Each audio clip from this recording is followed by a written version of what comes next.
मैंने कहा था कि शिकायत दर्ज मत करवाना। उन्हें छोड़ दो। मेरे खिलाफ कोई कदम उठाने से पहले तुम्हें मुझसे पूछना था। तुम्हें पूछना चाहिए था। उनके बस साथ एक कुछ बार। मत करना, छोड़ दो उन्हें।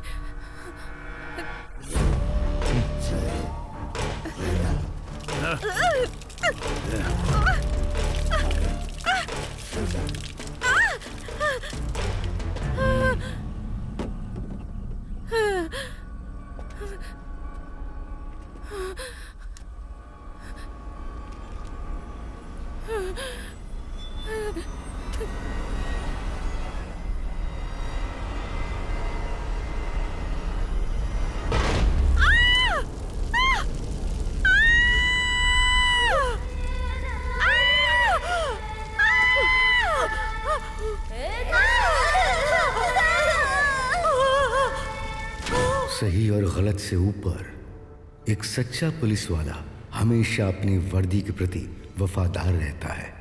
अपने 36 साल के लंबे करियर में सिर्फ एक बार ऐसा हुआ जब वो खुद से और अपनी जिम्मेदारी से सवाल करने लगा। यही है वो कहानी, उसकी कहानी और उसकी भी।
बलरामन, वॉलंटियर्स के खाने का इंतजाम देख लेना। हाँ ठीक है। और तुम अनाउंसमेंट शुरू कर सकते हो। ठीक है, हो जाएगा। धर्मराज, क्रांतिकारी नेता जो कभी नहीं हारे, जो कभी गलत साबित नहीं हुए, जो हमेशा सच्चाई के रास्ते पर चले, जिन्होंने लोगों के लिए अपना जीवन न्यौछावर कर दिया। नई राजनीति की उम्मीद की किरण, वो कुछ ही देर में यहाँ पहुँचने वाले हैं।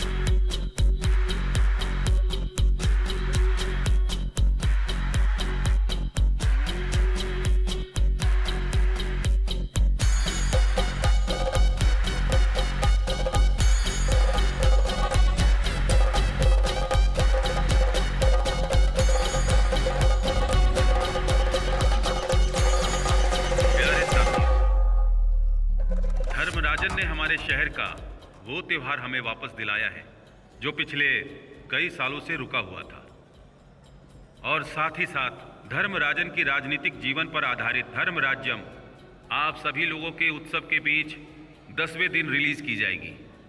मैं धर्मराजन को स्टेज पे आमंत्रित करता हूं ताकि धर्मराजन अपनी किताब के बारे में बताएं।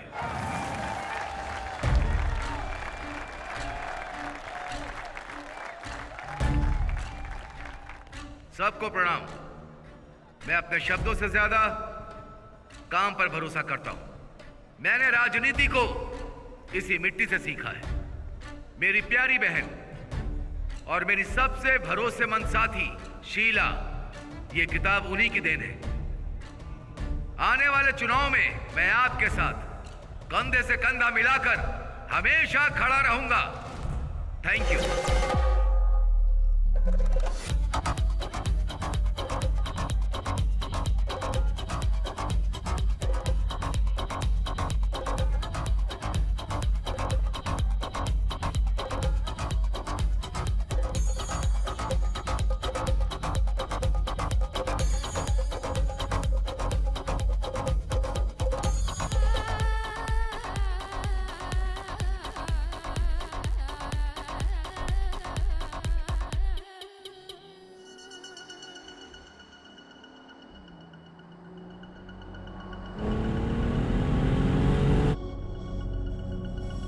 सुना उसने पार्टी के लिए रखा गया पैसा बैंक से निकाल लिया है। यही सबसे बड़ी दिक्कत है विनयन।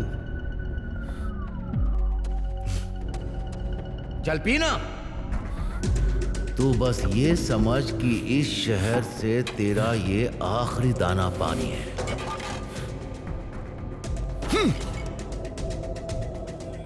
जाने मत दो, होना ही चाहिए। चार्ल्स वो स्वार्थी।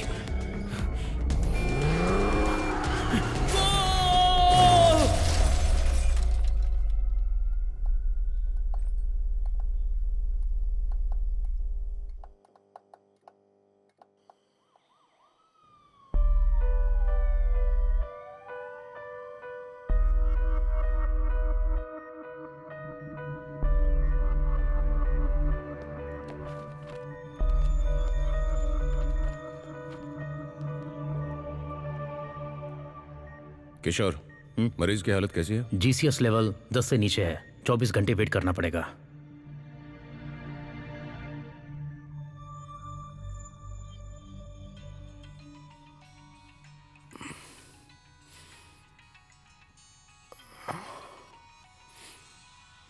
सर, जिस कार का एक्सीडेंट हुआ है वो एमएलए धर्मराजन के नाम पर है। पीड़ित की पहचान हो गई है, वो एमएलए का साला है।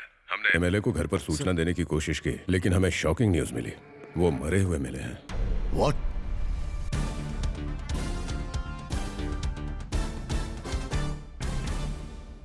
केरल की राजनीति के दिग्गज नेता एमएलए धर्मराजन की हत्या कर दी गई है। उनकी लाश धर्मपुरम में स्थित उनके घर में मिली है। आने वाले चुनावों के माहौल में इस हत्या की खबर सिर्फ केरल सरकार में ही नहीं बल्कि तमिलनाडु के लिए भी एक बड़ा झटका है। पुलिस के वरिष्ठ अधिकारी मामले की जांच में पहले से ही जुट चुके हैं। अब देखते हैं कि पुलिस कातिलों का पता लगा पाएगी या नहीं। तब तक के लिए जुड़े रहिए हमारे साथ।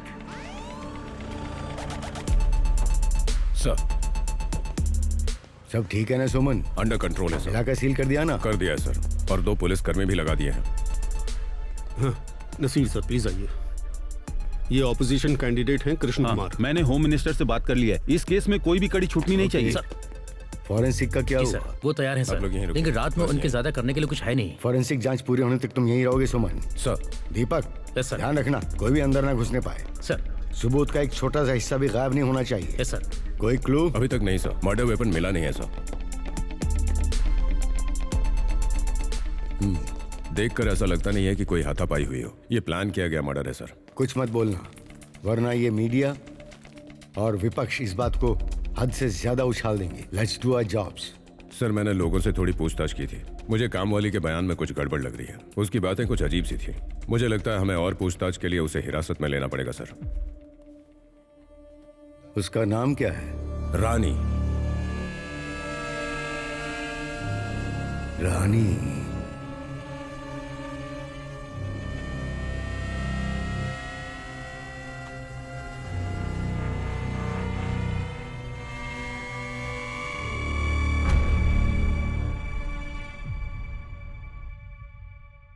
Officers, we have created this war room for an emergency purpose.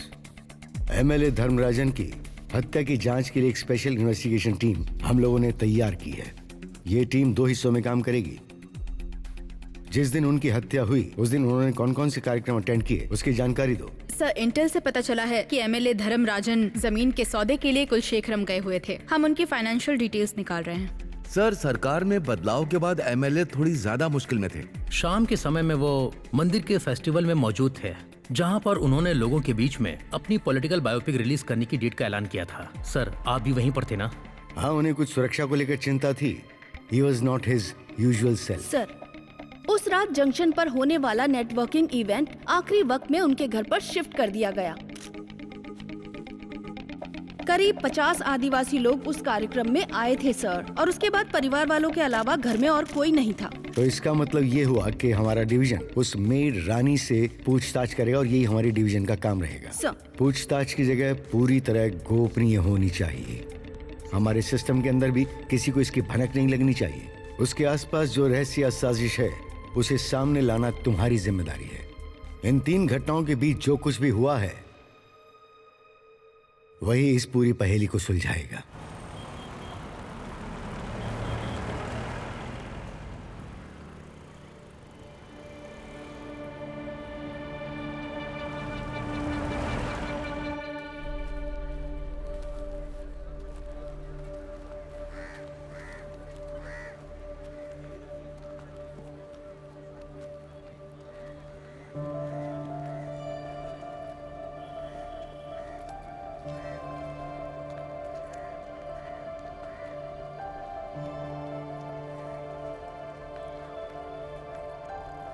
मेरी बहन गांव के ऑफिस गई है।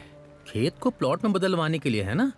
वो काम तो मैंने पहले ही निपटा दिया था। फिर भी हमें ये लोग बार बार बुला लेते हैं। अरे तुम सब कुछ अपनी भांजी के नाम पर क्यों लिखवा देना चाहते हो? ये सही बात नहीं है। तुम्हें भी तो पैसों की जरूरत है ना, भले ही अस्पताल सरकारी ही क्यों ना हो, पैसा तो चाहिए ना। मेरी दवाइयों का खर्च डिपार्टमेंट उठाता है, लेकिन पैसों से परे भी कुछ चीजें होती हैं जीवन के लिए, जैसे कि ये खाना। जाओ, तुम्हारे लोग आ गए हैं। ठीक है, तो फिर कुछ चाहिए हो तो बता देना।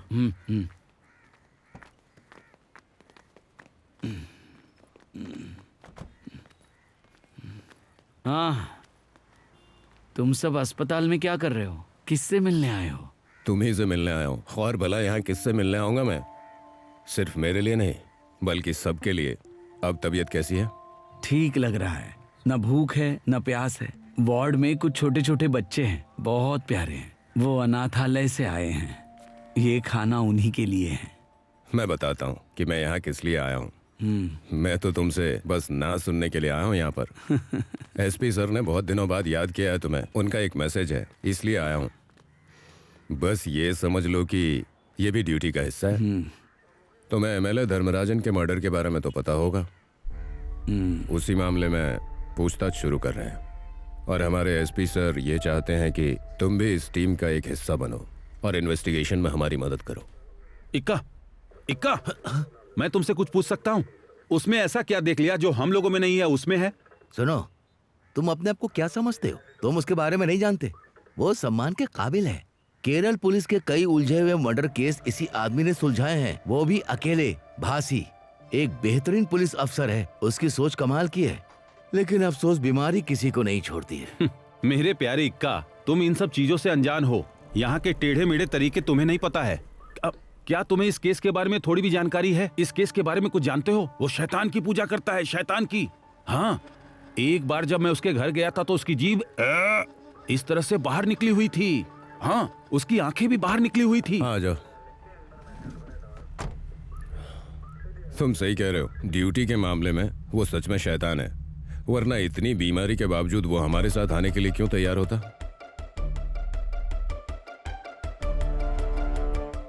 कुछ लोग वर्दी अपने शरीर पर पहनते हैं और कुछ लोग गर्व से उसे अपनी आत्मा पर ओढ़ लेते हैं। अन्याय का राजा धर्मराजन मीडिया भी ना कुछ भी छापती है। तब क्या हुआ था जब वो जिंदा था? हैं? तब तो उसके खिलाफ एक शब्द तक नहीं लिख पाए। बात करते हो। कोई ना कोई इससे तगड़ा फायदा जरूर उठा रहा है और हमें यही तो पता लगाना है कि इन सब के पीछे कौन है। मुझे तो लगता है कि उस काम वाली को गलती से फंसाया गया है। आपने सही कहा, वरना उस पर हाथ डालने की हिम्मत कौन करता? तुम्हें धर्मराजन का असली चेहरा पता है? हैं?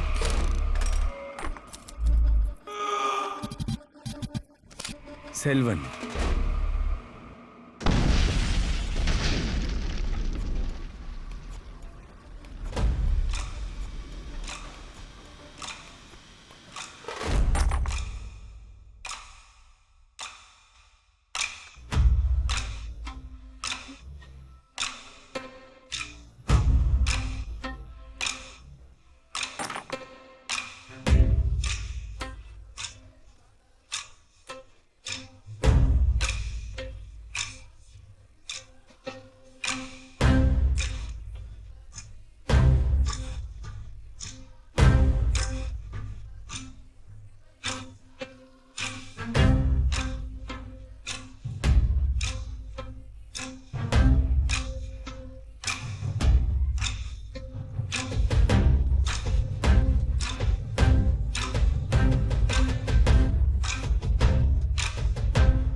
अब से तुम दोनों यहीं रहोगी।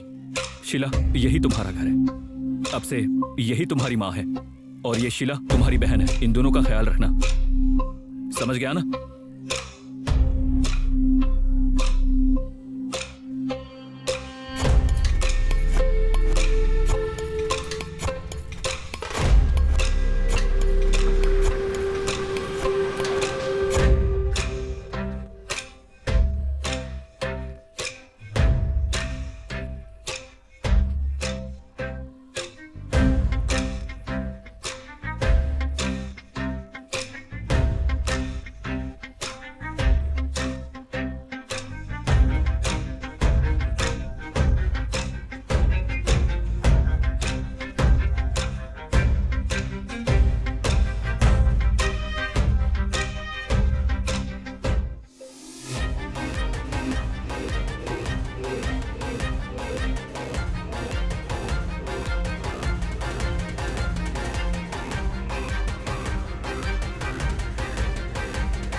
वो मेरी बहन जैसी है। तुम कैसे कह सकते हो कि तुम उसे मुझसे ज्यादा जानते हो? मैं नाइंसाफी होने दूंगी। इस गलतफहमी में बिल्कुल मत रहना। मैडम, आप एक अजनबी का पक्ष ले रही हैं। आपके भाई को मारने वाली वही है। उस पर कत्ल का इल्जाम आप ही तो लगा रहे हैं। सिर्फ आरोप मत लगाइए, साथ में सबूत भी दीजिए। उस लड़की को फंसा कर किससे बचा रहे हैं आप? आप रानी को कब से जानती हैं? किसी को जानने के लिए पूरी जिंदगी नहीं लगती है। हाँ, पिछले 3 सालों से वो मेरे साथ है।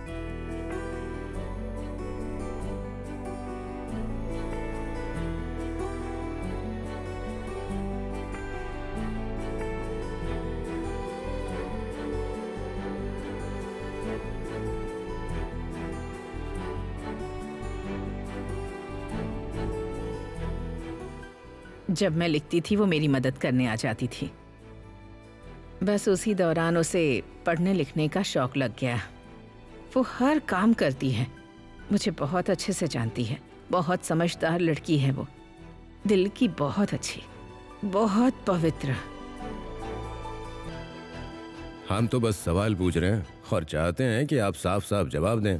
क्या मैं अभी आपको साफ नहीं बता पा रही हूँ? मैडम, हम आपसे साफ साफ पूछ रहे हैं, आप भी हमें साफ साफ बता दीजिए। त्योहार के बाद रानी कब लौटी थी? रात के 10 बजे। देखो मैं क्या लाई हूँ।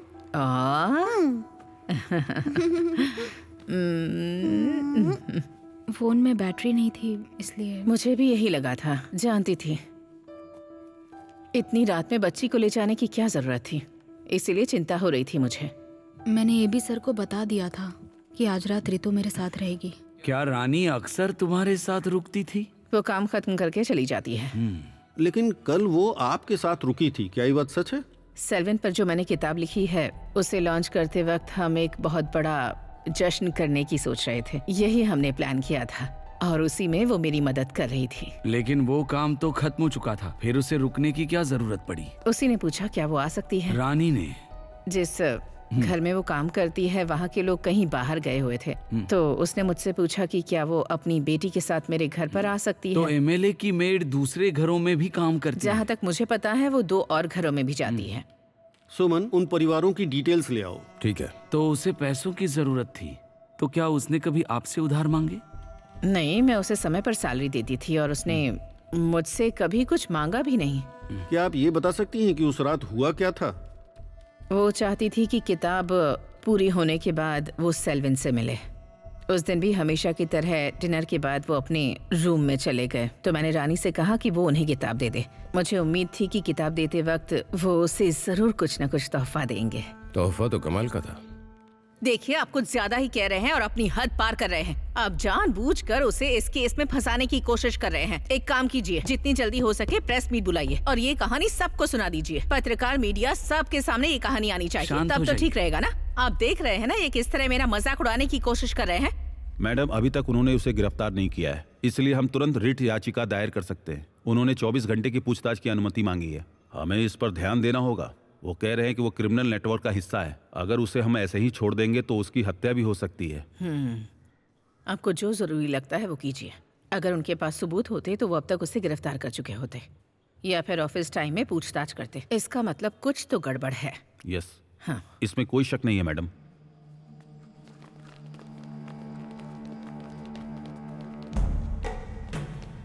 मैं होम मिनिस्टर से मिला था, वो इस केस को हाई प्रायोरिटी दे रहे हैं, लेकिन नुकसान तो हमारा ही हुआ है। लाल जी, अपना बयान दीजिए और फिर जाइए।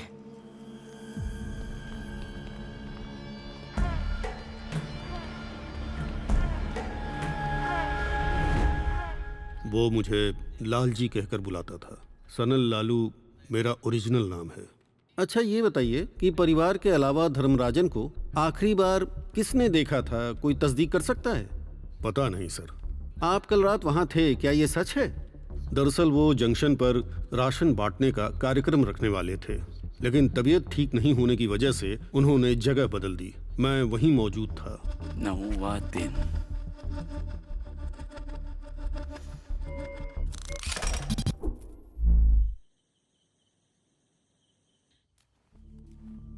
भाई, बताओ ना, बात क्या है, हुआ क्या है? अब तुम दफा हो जाओ, घर पर मिलते हैं, ठीक है ना? तो फिर जंक्शन पर राशन बांटने का कार्यक्रम? उसे मेरे घर पर शिफ्ट कर देते हैं। राजू मुझे घर छोड़ देगा। हाँ। इंतजाम कर लेना। माही, हाँ आ रही हूँ।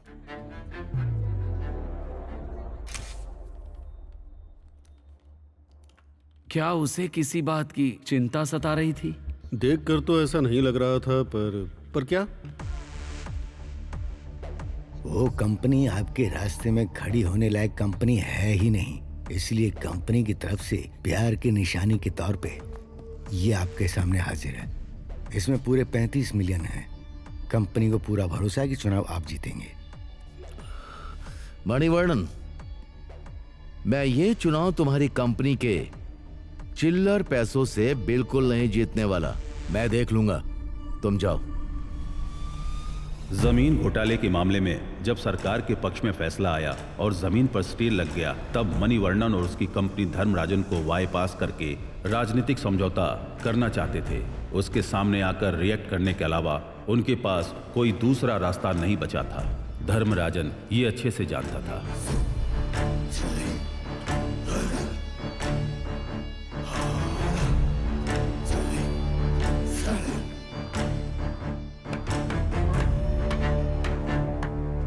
Welcome sir. ये सरकारी जमीन है जो आपने मेरी कंपनी को बेच दी। मैं यहाँ कुछ नहीं कर सकता। मणिवर्णन सर आपसे मिलने आए हैं। आप तो जानते हैं कि पंचायत और अदालत इनसे ऊपर नहीं है। आप इतनी दूर मेरी हालत समझने आए, इसके लिए मैं आपका आभारी हूँ। लेकिन यहाँ एक मामला अब भी सुलझा नहीं है। जब तक इस जमीन पर सरकारी स्टे लगा हुआ है, तब तक कोई भी कुछ नहीं कर सकता। आपका इशारा किस तरफ ये है? चुनाव जैसा मामला नहीं है जहाँ आप लोगों को बेवकूफ बना के खोखले वादे करके बहला सकते हो। यहाँ कानून है और मैं जानता हूँ कि उसे कैसे सीधा किया जा सकता है। अगर कुछ भी बाकी रहा तो हम उसे निपटा के आपको दे देंगे। क्या आप हम पर तंज कस रहे हैं ये कहकर कि आप हमारा बकाया पैसा चुकाएंगे? हाँ? जब मुख्यमंत्री की मौत हुई तो उसकी राइट हैंड महिला जेल चली गई, लेकिन कुलशेखरम में पत्ता तक नहीं हिला। तमिलनाडु की राजनीति थोड़ी सी हिली। धर्मराजन के लिए राज और स्टे मायने नहीं रखते। उन्नी वकील और अनिरुद्धन आपकी मदद करेंगे। चुनाव के बाद लालजी भी साथ होंगे। तो जो भी आप पर बकाया है वो हमें दे दीजिए। मुझे वापस जाकर कुछ वोट भी मांगने हैं। अगर हम इस जमीन को खरीदने के लिए पानी की तरह पैसा बहा सकते हैं तो उसे हम लोग आसानी से वापस लेना भी जानते हैं। अब आप जाइए। मोरी,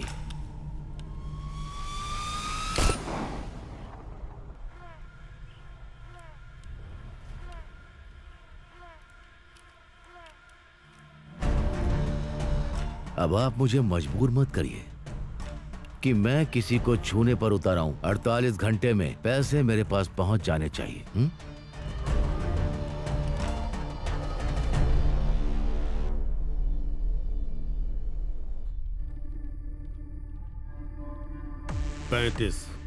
उन्होंने 35 मिलियन दिए थे। एग्जिट पोल धर्मराजन के बिल्कुल खिलाफ थे। ये खबर चारों तरफ फैल गई और पार्टी फंड का सारा पैसा धर्मराजन के घर शिफ्ट कर दिया गया। आपको वो पैसा ढूंढना होगा। मुझे लगता है उस पैसे और हत्या के बीच कोई रिलेशन है। उस पैसे के बारे में और कौन कौन जानता था? सिर्फ एक शख्स जानता था। लालजी अपना बयान दीजिए और जाइए यहाँ से। शीला। शिवनकुट्टी सर। भासी चट्टन का ख्याल रखना। सर। बीमार है वो। समय पर दवाइयाँ दिलवा देना और डॉक्टर अरुण कुमार से कांटेक्ट में रहना। जी सर। ये क्या है? सर ये उनकी नौकरानी रानी की बैकग्राउंड रिपोर्ट्स हैं। आप एक बार चेक कर लीजिए। सब क्लियर है? सर कुछ समय पहले उसके खिलाफ चोरी का एक केस दर्ज तो हुआ था, लेकिन पता नहीं किस वजह से बाद में वो केस वापस ले लिया गया। और वो कौन था? वो एमएलए की आराटू हाउस की महेश्वरी।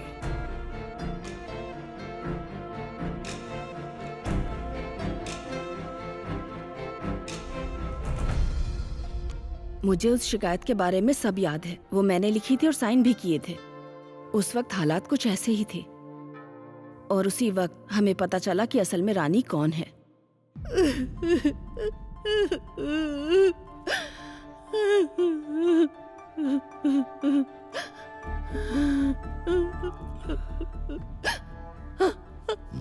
सुनिए जी, ये सब मेरी गलती माही, है। मेरी माही, मेरी वजह से हुआ माही ये माही सब। माही माही, तुम चिंता मत करो, हम रास्ता निकाल लेंगे। तुम बस हिम्मत मत हारना। सुनो चाची, ये सब माही, चलो चलो अंदर जाओ। चलो। मैंने कहा तुम अंदर जाओ। आओ मेरे साथ, चलो। क्या हुआ धर्मराजन? सुनो, देवता के जो पवित्र गहने थे ना, वो गायब हो गए हैं। और जो घर की नौकरानी है, वो भी हमें कहीं नहीं दिख रही। कहीं नहीं। ये नहीं हो सकता सर। मेरी सर, बात, ये सभी गहने बहुत पुराने हैं सर, यानी इनकी कीमत नहीं लगाई जा सकती है। ये किसी गिरोह का काम है, हमें पुलिस को बता देना चाहिए।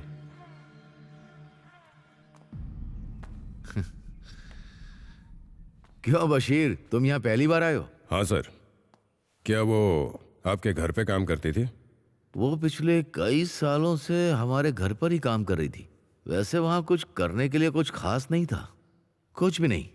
इस तरह के अपराधी अपना शिकार करना अच्छी तरह से जानते हैं। वो जो वहां नहीं कर पाई, वो यहाँ करके चली गई। वैसे यहाँ काफी समय से थी क्या?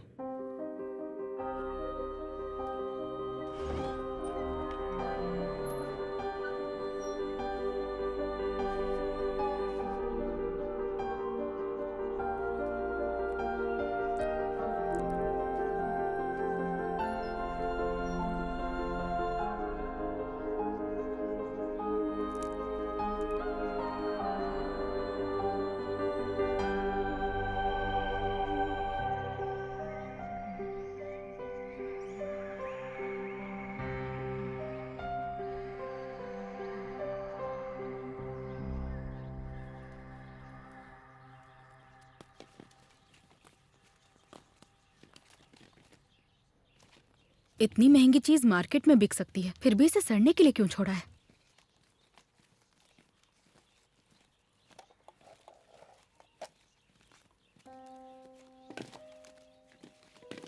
क्या तुम सोच रही हो कि दुल्हन की तरह सीधे अंदर चली जाओगी? जाओ यहाँ से। महेश्वरी अम्मा, वो काम में थोड़ा व्यस्त है, जाओ मिल लो उनसे। क्या आप इस घर की मालकिन हैं? मैं ही राजकुमारी हूँ। क्यों, सुनकर हैरानी हो रही है? 15 साल की उम्र में यहाँ आई थी और अब 90 की हो गई हूँ। बहुत आए चले गए, पर मैं अब तक यही हूँ। अच्छा ठीक है, तो ये लीजिए नारियल का गुच्छा। यहाँ कोई मशीन नहीं है, तुम्हें ही वॉशिंग मशीन और चक्की बनना पड़ेगा। बहुत मेहनत करनी पड़ेगी, हर काम जिम्मेदारी से करना होगा। कल होने वाली बैठक से पहले आंगन अच्छी तरह से साफ कर देना। मैं सब कुछ करूँगी तो पान खाना सिखाएंगी? तुम्हें पान की क्या जरूरत, तुम्हारे लिए एक चुटकी ही काफी है।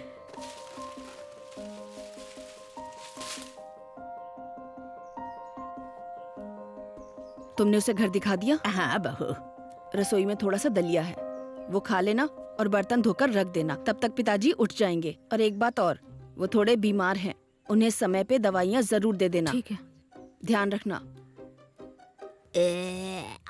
तो कितनी भोली लड़की है। ओम जय जगदीश हरे। दोपहर के खाने में बहुत सारे लोग आएंगे, सब कुछ तुम्हें ही संभालना है। जिम्मेदारी से काम करना। सब कर लूंगी, बस मुझे पान खाना सिखाइए। बहुत शैतान हो तुम। शैतान तो आप हैं।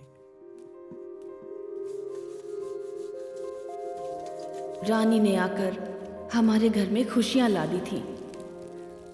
खाना बनाने और सफाई में वो बहुत अच्छी थी। वो हर काम के लिए हमेशा तैयार रहती थी, सारे काम बहुत अच्छी तरह करती।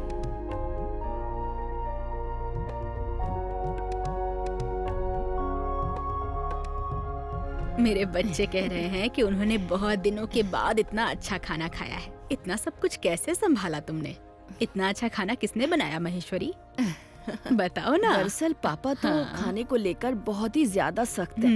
ये है सुंदरी अम्मा और रसोई में इनकी मदद के लिए ये है रानी। मैंने ज्यादा कुछ नहीं किया, सब कुछ अम्मा ने ही किया है। अच्छा झूठी। हरे कृष्णा हरे कृष्णा हरे कृष्णा हरे हरे। क्या बात है सुंदरी अम्मा? उन्होंने मुझे यहाँ से जाने के लिए कह दिया है। क्या आपको यहाँ से मेरी वजह से जाने के लिए कहा है? तो क्या मैं अब यहाँ कुछ से भी हो जाए मुझे यहाँ से जाना ही होगा।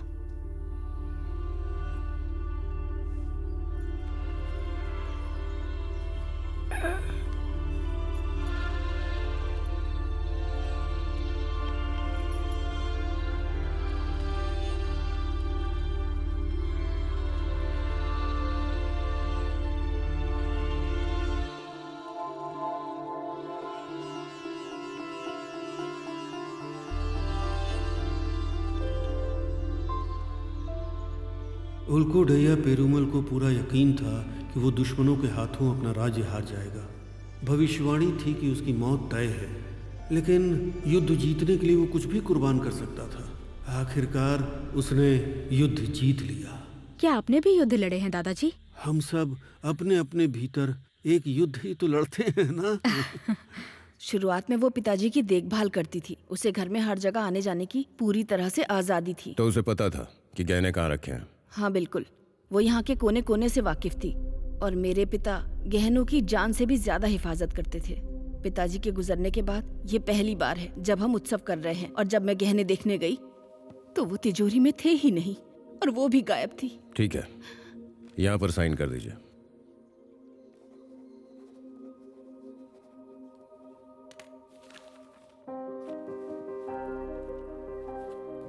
माही अम्मा, देखिए उत्सव के लिए कौन आया है। सुंदरी अम्मा आई हैं। जब मैंने गहने देखे तो हार टूटा हुआ था। मेरे पिताजी कहा करते थे कि इसे ठीक करना सिर्फ सुंदरी अम्मा को आता है ना? इनकी तबीयत ठीक नहीं रहती है, ये उत्सव में नहीं आ पाती, ये सोचकर बहुत दुखी थी। इसलिए मैं इन्हें साथ लेकर आ गई। हमारी इजाजत के बिना तुम गहने लेकर चली कैसे गई? तुम्हारी हिम्मत कैसे हुई? अगर मैं माही अम्मा से पूछती तो वो इजाजत नहीं देती। मुझे लगा जल्दी वापस आ जाऊंगी। क्या हुआ सर? सब कुछ अंदर है ना? जा।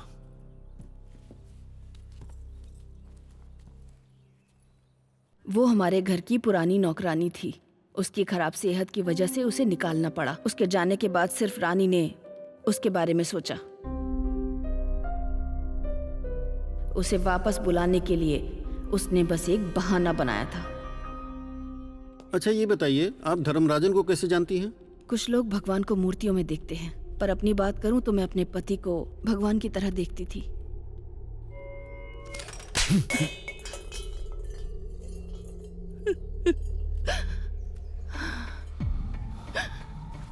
मत करो सेल्वा। क्या तुम्हारे हरामखोर बाप ने तुम्हें जमीन इसलिए दी थी कि कौड़ियों के भाव बेच दो उसे?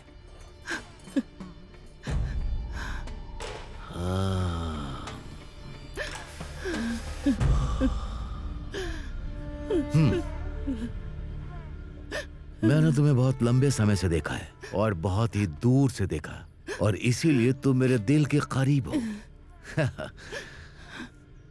तुम्हें ऐसा नहीं करना चाहिए था।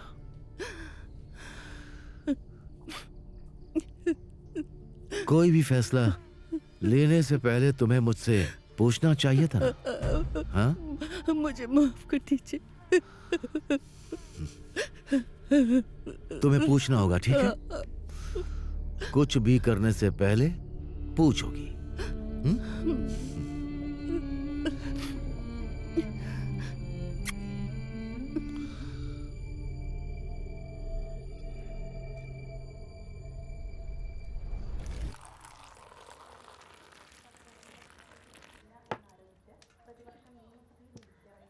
अच्छा मुझे एक बात बताओ कि इतनी शर्मीली लड़की भला तुम्हारे साथ इतनी घुलमिल कैसे गई, वो भी इतने कम समय में? वो मेरी बेटी जैसी है सर, बेचारी।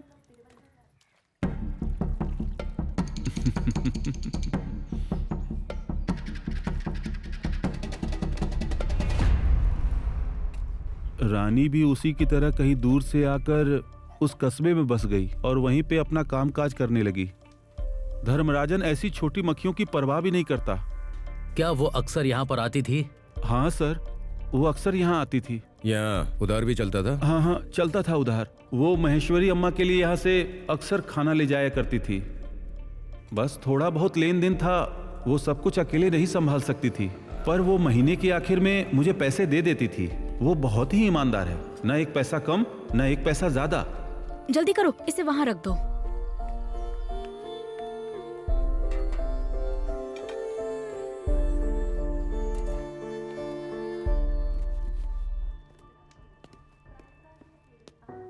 सर, जब हम उस कंपाउंड में हथियार ढूंढने के लिए छानबीन कर रहे थे तो कंपाउंड वॉल के पास हमें एक मोबाइल फोन मिला। पुराना फोन था। हमें लगता है कि वो वहाँ अनाउंसमेंट करने वाले का ही था। फोन चेक किया था? चेक किया सर। वो कुछ संदिग्ध लग रहा है। वो हमारी कस्टडी में है क्या? हाँ सर। उससे तुम्हारा क्या लेना देना है? मैं समझ नहीं पा रहा हूँ कि आप क्या कह रहे हैं सर। तो फिर ये बताओ कि तुम्हारे फोन में उसका वीडियो कहाँ से आया है? उसका चरित्र ठीक नहीं है, सच कह रहा हूँ। उसका एक पत्रकार के साथ चक्कर चल रहा था। उसका नाम एबी था सर, वरना उसकी बच्ची के साथ वो इतनी रात तक रोड पर क्यों घूमती? मैंने अपनी आंखों से देखा है सर, सच कह रहा हूँ। मैं एमएलए साहब के बहुत करीब हूँ, उनके सारे कार्यक्रम का अनाउंसमेंट करता हूँ। मैंने चोरी छिपे इसके वीडियो इसलिए बनाए ताकि धर्मराजन सर को उसके बारे में चेतावनी दे सकूं। यही सच है सर। इसके अलावा मैं उसके बारे में कुछ भी नहीं जानता हूं सर।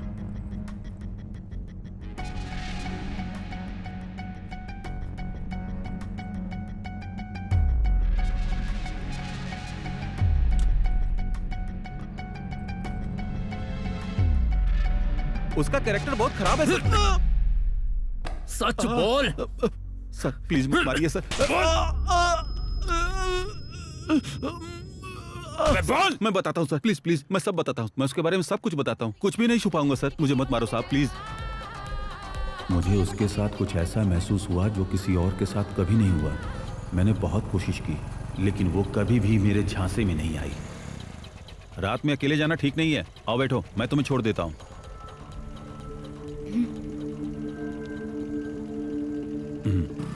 उस रात पहली बार जब वो मेरी बाइक पर बैठी तो मैं सब कुछ उसे बता देना चाहता था लेकिन हिम्मत नहीं हुई।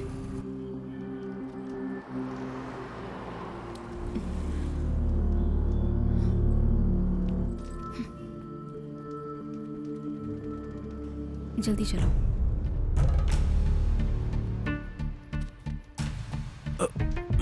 मैंने तय किया कि मैं उसे सब सच बता दूंगा, इसलिए एमएलए के घर में कूदकर चला गया।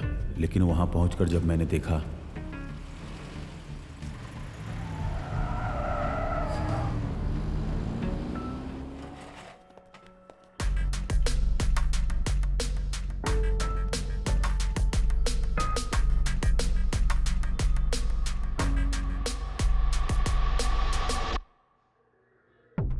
उसे मार देना चाहिए था। कई बार मैं उसे मार डालने के बहुत करीब पहुंच गई थी लेकिन मैं सिर्फ इस उम्मीद में जिंदा रही कि किसी दिन उसे मरा हुआ देखूंगी। उसने मुझसे मेरा सब कुछ छीन लिया था। मेरे जिंदा रहने की एकमात्र वजह यही थी कि मैं उसे तड़पते हुए देखूं, लेकिन वो तो बिना तड़पे ऐसे ही मर गया। इतने ताकतवर आदमी को एक लड़की कैसे मार सकती है? नहीं सर, इतने साल उसके साथ रहने के बावजूद मैं आज भी उससे बहुत डरती हूँ सर। वो उसकी आंखों में सीधे देख भी नहीं सकती। मारना तो बहुत दूर की बात है सर।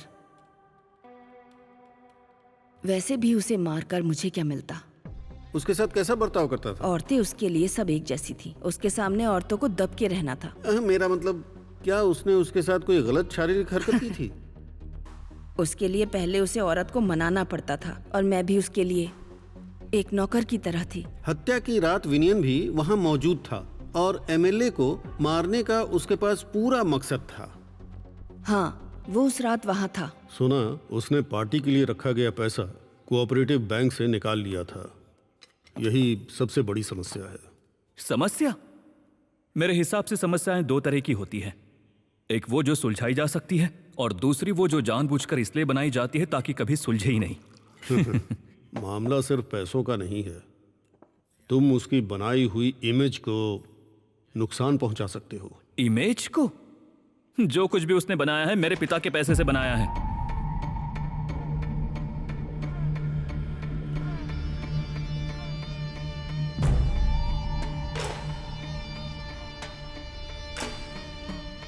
खाना दो।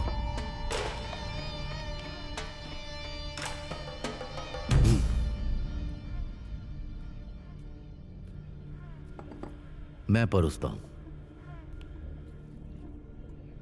इतना काफी है।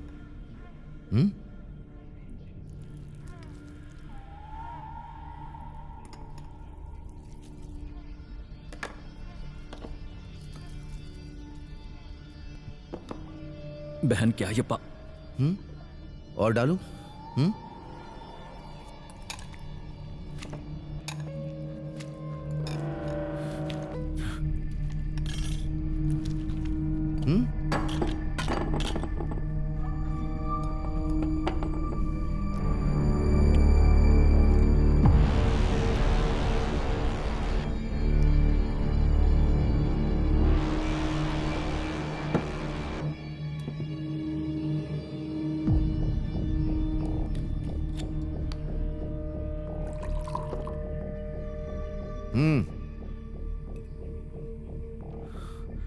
चल पी जा।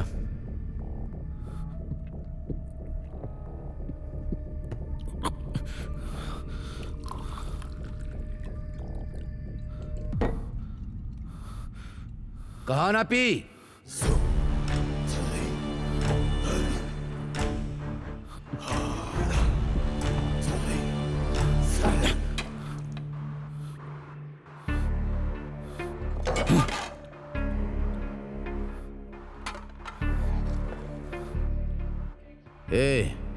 ये खाना अब तुझे ही खाना होगा। ना तो ये तुम्हारी भूख मिटाएगा और ना ही ये तुम्हारी प्यास बुझाएगा। मुझे पता है, तू बस ये समझ कि इस शहर से तेरा ये आखिरी दाना पानी है। आज के बाद इस घर में तेरे लिए अब खाना नहीं है। तू इस शहर में दोबारा अपना चेहरा मत दिखाना।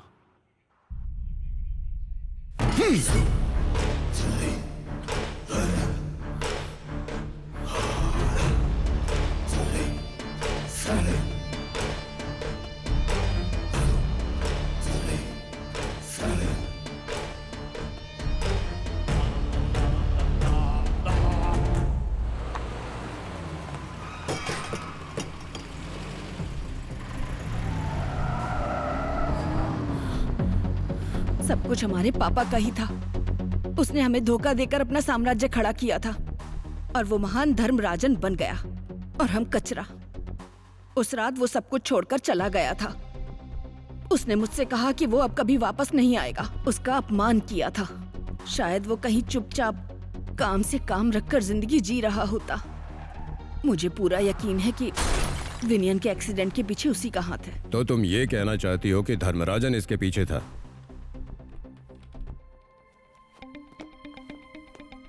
दोस्तों, हमारे पुलिस डिपार्टमेंट की तरफ से एसपी साहब एक जानकारी देने आए हैं। एक ऐसी स्थिति जिससे हजारों लोगों की जान खतरे में पड़ सकती थी, उसे इस वक्त टाल दिया गया है।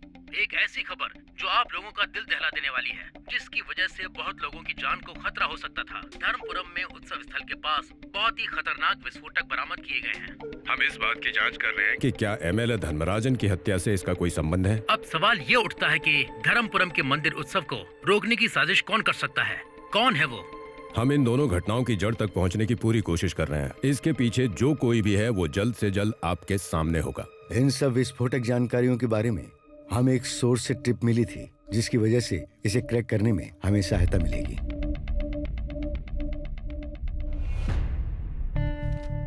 हाँ एबी सर। तो कैसी चल रही है तुम्हारी पत्रकारिता? शिकायत की कोई वजह नहीं है। हत्या वाली रात तुम्हारी बच्ची रानी के साथ थी ना? इसी बहाने का इस्तेमाल करके वो उस रात एमएलए के घर रुकी थी। निम्मी उस रात अस्पताल में ड्यूटी पर थी। अच्छा। निम्मी मेरी वाइफ है। हाँ। और मैं भी शहर से बाहर था, इसलिए हमारी बच्ची रानी के साथ थी। हाँ। जब हम दोनों बिजी होते हैं तो रानी ही बच्ची का ध्यान रखती है। अगर हमें देर भी हो जाए तो रानी वहीं रहती है। अरे मुझे कुछ नहीं सुनना। अरे ऐसा मत करो। मन का बेटा विनय क्या कर रहे हो? अरे मत करो ऐसा। उससे सबक सिखाता मैंने रहूंगा। तुमसे कहा ना मत जाओ यहाँ से। छोड़ूंगा नहीं, देख लेना। अरे रुको, हटो हटो। अब मुझे अंदर आप अंदर नहीं जा सकते। मैंने कहा ना हट जाओ। किसी की मुझे एंट्री अंदर नहीं जाना है। सर एक मेरी बेटी को अंदर मना है। किया गया है। देखिए मुझे शीला मैडम से मिलना है। ये पहले बोलते। हाँ।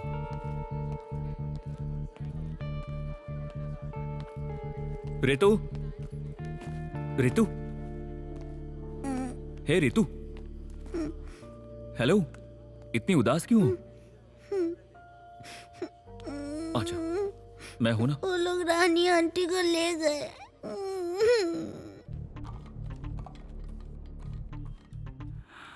तुम तालुक अस्पताल में कब से काम कर रही हो?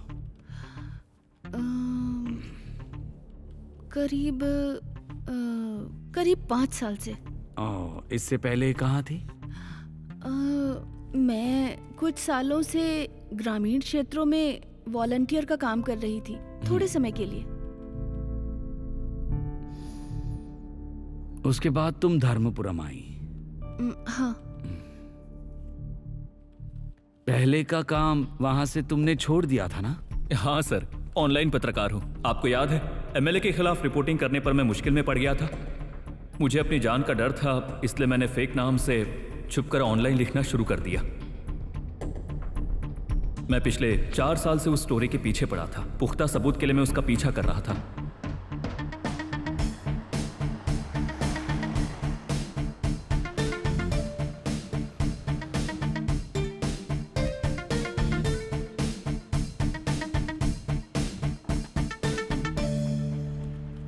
एबी से तुम कब मिली?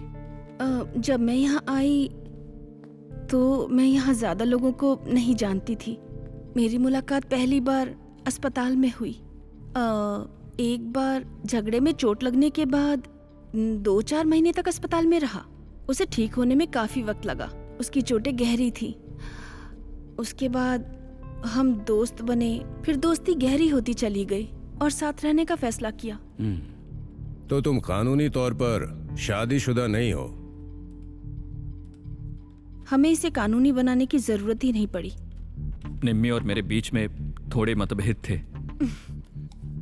ये कॉफी का मग है, एस्ट्रे नहीं है। हम दोनों अपनी व्यस्त जिंदगी में ऋतु का ठीक से ध्यान नहीं रख पा रहे थे। रानी के आने के बाद ही हमें इसकी गंभीरता समझ में आई।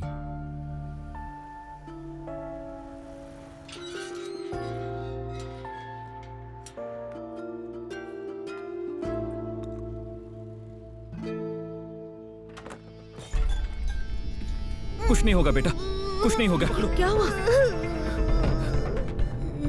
हम मम्मी से मिलने जा रहे हैं, चिंता मत करो, तुम्हें कुछ नहीं होगा।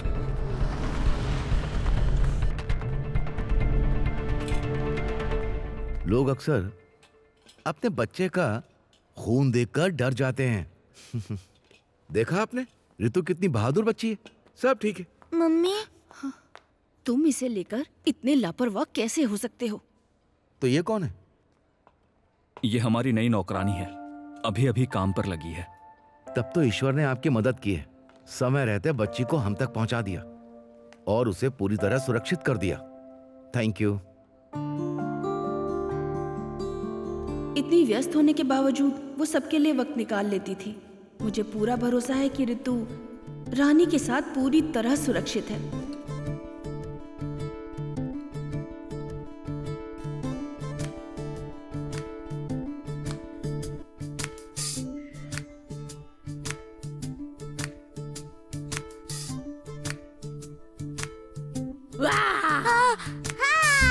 बाहर आओ, चलो बाहर आओ, बाहर आओ।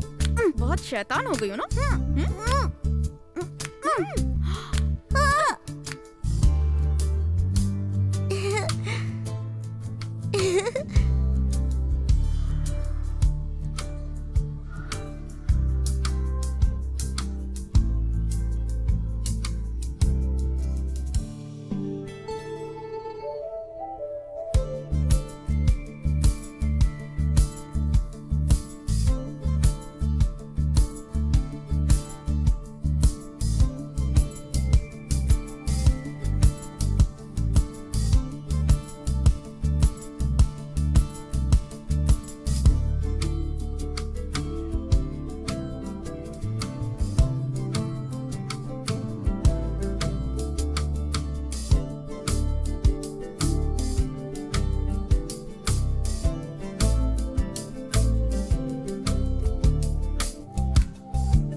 तो तुम रानी के जरिए एमएलए की हर चाल पहले से जानते थे।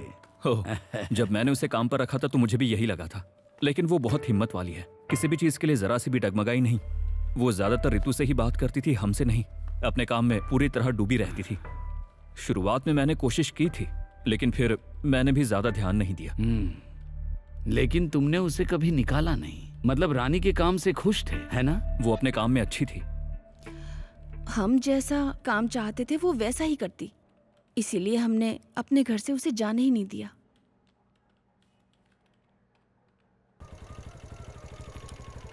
ये बॉर्डर के बाद पहला अवैध शराब का अड्डा है। अरे भाई, एक बोतल रम देना। रम का चांस ही नहीं है, और मैं दे भी नहीं सकता। लेकिन ऐसा क्यों? अभी थोड़ी देर पहले यहाँ पर हंगामा हो रहा था, 2 लोग आपस में लड़ रहे थे, इसीलिए मैं दे नहीं सकता सर। अच्छा, तो एक्साइज ने सील किया है क्या? हाँ सर, कर दिया है।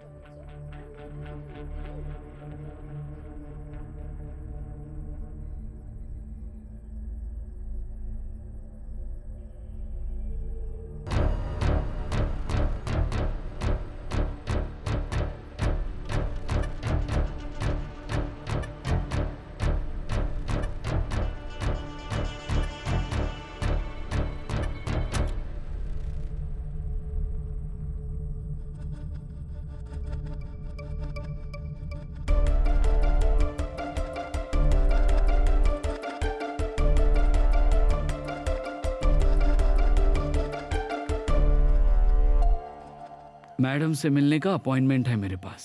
ठीक है, जाइए। मैं यहीं पर लिखती हूँ। क्या देखना चाहते हैं आप? अगर आपको कोई दिक्कत ना हो तो कुछ देर में यहाँ बैठूं? इतनी रात का ये सही वक्त है क्या? Routine police formality. ठीक है, कैरी ऑन।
एमएलए धर्मराजन के पर्सनल फोन पे लास्ट कॉल चेक करो कि उन्होंने किसे कॉल किया है। सर।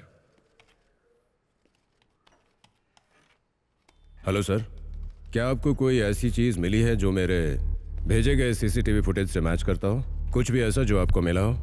सर, एक चोरी की गाड़ी है, उस पर नकली नंबर प्लेट लगी है। मदुरई में ऐसे काम करने वाले कई लोग हैं, कई लोग ऐसा काम करते हैं। मैंने उन सब का पता लगाकर लिस्ट बना ली है sir. I'll call you back. Sir, एक जरूरी अपडेट है।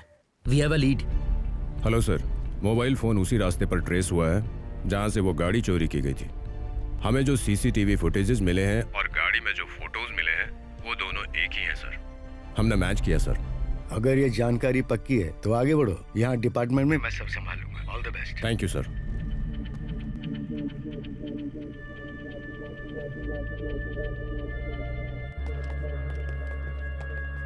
सर, हाँ, हमें पक्की खबर मिली है सर। चार्ल्स और उसकी टीम इसी होटल में है सर। मैंने उनके कमरे की चेक इन कंफर्म कर ली है हाँ, सर। बैकअप टीम नीचे है सर। हाँ, लेकिन वो अनप्रिडिक्टेबल है सर। Let's go ahead.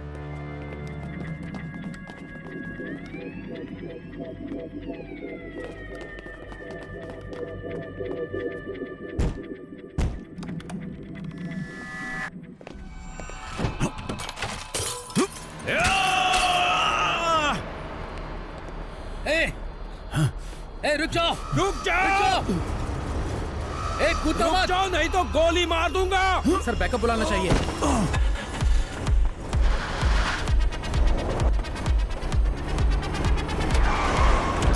जल्दी करो, जल्दी आओ। अंदर आओ, भागो। रुक जाओ, रुक जाओ। Oh my पकड़ो इसे। God! चलो चलो। कोई हिलेगा नहीं, ध्यान रखना। संभल के साथ हथियार हो सकते उनके हैं। पास हथियार हो सकते हैं। सबको अरेस्ट कर लो। चार्ल्स आगे खोलो।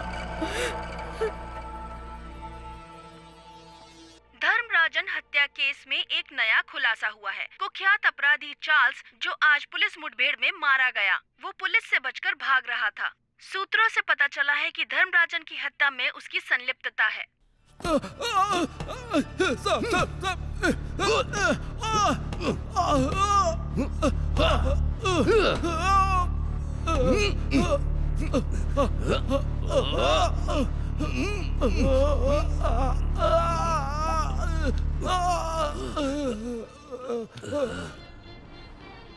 ए रोबिन, गाड़ी साइड में लगा। साइड में लगा ना। इसके लिए जो भी चाहिए सब दिला दे। क्या क्या लेना है तुझे पता है ना? क्या? दोबारा बोलना पड़ेगा। एक बियर का केस और जो भी इसे चाहिए इसे दिला दे, और इसके लिए भी। समझ गया ना?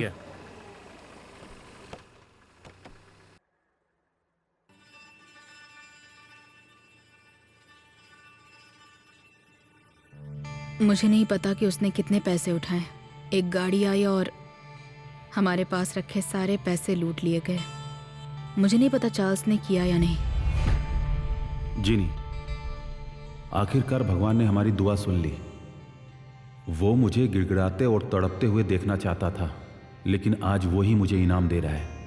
ये डब्बा पैसों से भरा है और इस डब्बे के बारे में 2 ही लोग जानते हैं, तीसरा कोई भी नहीं जानता। एक धर्मराजन और दूसरा मैं। धर्मराजन तो अब इस दुनिया में नहीं रहा। इसमें जो भी है, इससे हम अपनी नई जिंदगी शुरू कर सकते हैं।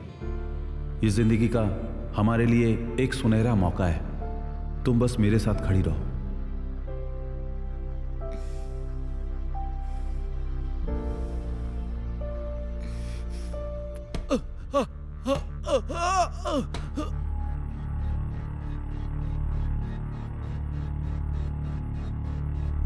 इसे देख, औरत के लिए शराब खरीद रहा है। क्या रे, फालतू बोलता है क्या? तो उसे बिना बताए इसे डिक्की में छुपा दे। अरे भैया भैया भैया, अरे भैया छोड़ दो भैया, इससे गलती हो गई है, छोड़ दो भैया। गाड़ी चालू कर। कहा ना, गाड़ी चालू कर। भाई भाई भाई, ये बच्चा है, तो बहुत छोड़ दो भाई। भाई छोड़ दो भाई, छोड़ दो प्लीज।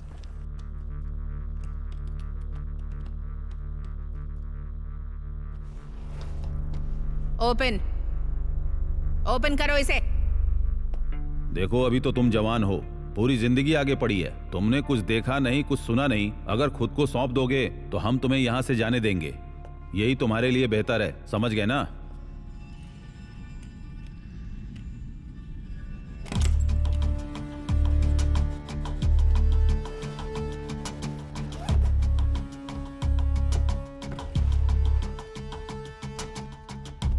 चल बोल, सच बोल।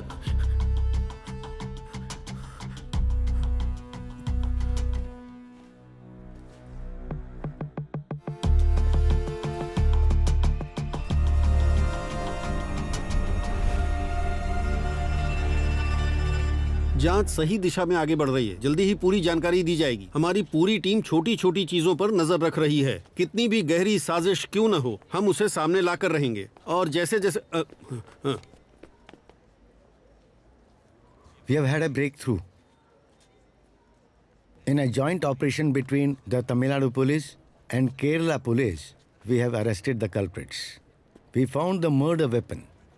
We believe the culprits are from Tamil Nadu and Kerala. The investigation is ongoing. We shall provide further details shortly. तो ठीक है मित्रों, आगे जैसे जैसे जानकारी मिलती जाएगी, जैसा साहब ने बताया।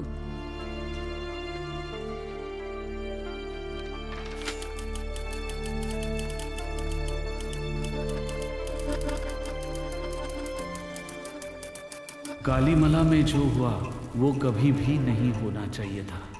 जिस रानी ने कालीमला को जिंदगी दी, जिन जिंदगियों को उसने अपने दिल के करीब रखा, उन्हें कोई नहीं बचा सका, मैं भी नहीं।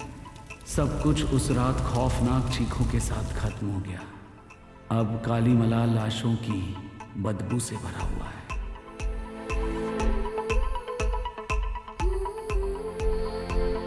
हमें सिर्फ एक ही चीज से डरना चाहिए और वो है इंसान।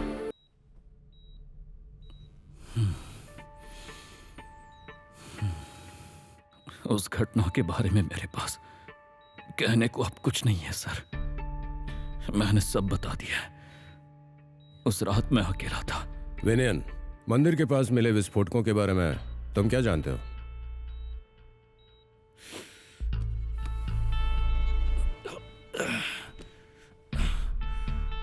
अगर उस धमाके की बात है जो होने वाला था, तो मुझे उसके बारे में पता था।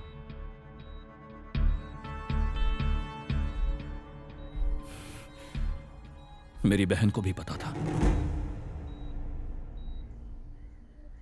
जिन जिन परिवारों में रानी काम कर चुकी है, उन सभी से हमने बात की है। हर घर में उसका अलग रूप नजर आता है। परिवार के सदस्यों के साथ उसका व्यवहार भी हर जगह अलग था।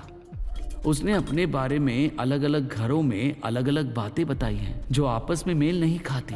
सभी घर वालों ने मुझे अलग अलग कहानियां बताई हैं।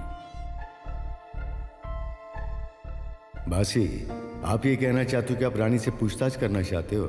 जिस टीम को इसके लिए तैनात किया गया था, उसका कहना है कि वो बेगुनाह है। अगर हम फिर भी उससे पूछताछ के लिए बुलाते हैं तो सिस्टम में इसे बदसलूकी माना जाएगा। इसे यहीं छोड़ दो। इसके अलावा आप मुझसे कुछ भी पूछ सकते हो।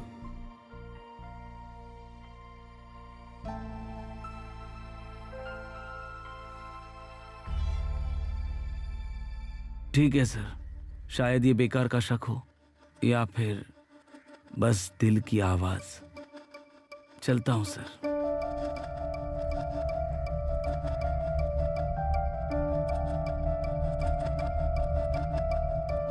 एमएलए धर्मराजन की पोस्टमार्टम रिपोर्ट आ गई है। उनके खून में एक अज्ञात विदेशी पदार्थ पाया गया है जिसकी पहचान नहीं हो पाई है। इसकी पहचान करने के लिए हमने दिल्ली एम्स की फॉरेंसिक लैब में इसके सैंपल्स भेज दिए हैं। 2 हफ्तों में रिपोर्ट आ जाएगी। बहुत गर्मी है। मुझे जो कुछ पता था मैं सब बता चुकी हूँ। और क्या जानना चाहते हैं आप? यहाँ आते वक्त धूप बहुत तेज थी। मुझे भूख लगी है। हम खाना खा लें?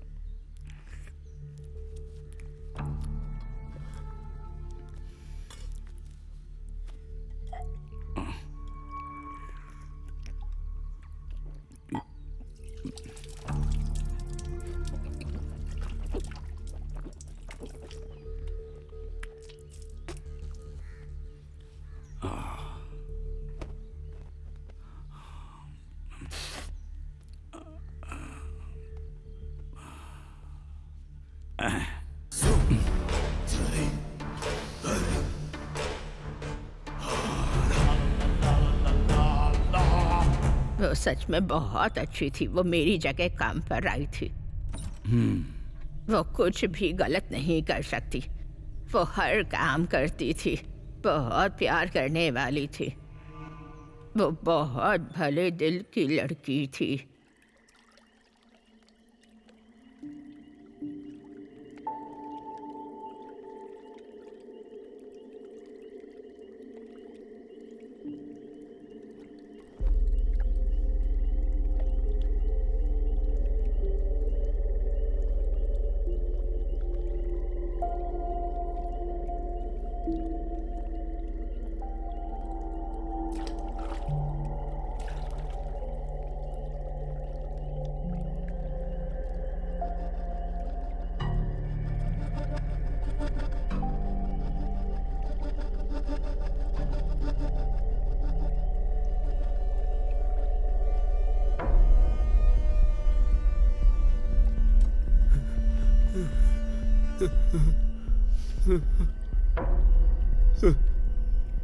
ये दवाई का तेल है ना?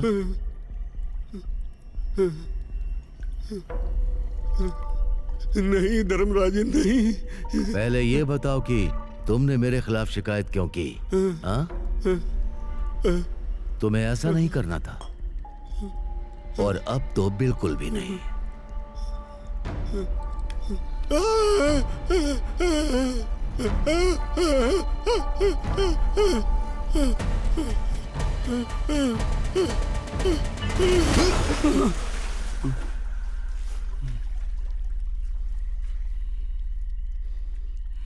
क्या आपने भी युद्ध लड़े हैं दादाजी?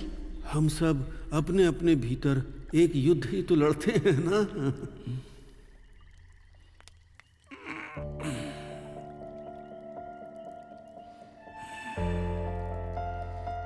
यही वो जगह है जहाँ लाश मिली थी।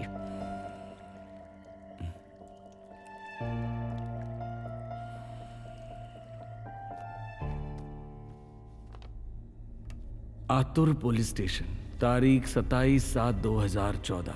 आतुर डीवाईएसपी नासिर रावतार को दी गई गवाही। आतुर गांव मुत्तुकुला देशम कालीमला आदिवासी बस्ती के आदित्यन कानी उम्र 58 वर्ष मल्लन कानी के पुत्र।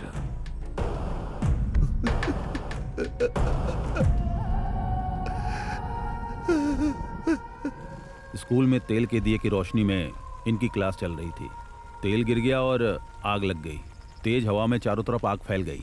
किसी को भी भागने का समय नहीं मिला और सब लोग जल गए सर। छोटे छोटे बच्चे थे सर। रिपोर्ट रेडी हुई क्या? Yes sir. कोई शिकायत नहीं है ना? नहीं सर। आग लगने की वजह शायद दिए से गिरा हुआ तेल था। चीखें सुनकर जब मैं बाहर आया तो आग लगी हुई थी और बच्चे इधर उधर भाग रहे थे और चारों तरफ अफरा तफरी मची हुई थी। सर इसकी पुष्टि कर दीजिए। आदित्य, देखो जो हो गया वो हो गया। रोने से कोई फायदा नहीं होगा, लेकिन अगर कुछ कहना चाहते हो तो कहो। शोकग्रस्त परिवारों को मुआवजा दिया जाएगा। धर्मराजन सर देंगे, चिंता मत कीजिए। ठीक है, ठीक है सर, ठीक। कालीमला आदिवासी बस्ती के बहुत बच्चे मारे गए। सब जलकर राख हो गया, सिर्फ उस टीचर की वजह से। टीचर की लाश अभी तक नहीं मिली है। कुछ बच्चे भी लापता है। भागने के चक्कर में हो सकता है कि वो खाई में गिर जाए। भूसे और बांस से बने झोपड़ों में दिया जलाने से मना किया गया था। इसके बावजूद टीचर ने कोई ध्यान नहीं दिया। आग टीचर की लापरवाही की वजह से लगी। मुझे इसमें कोई शक नहीं है।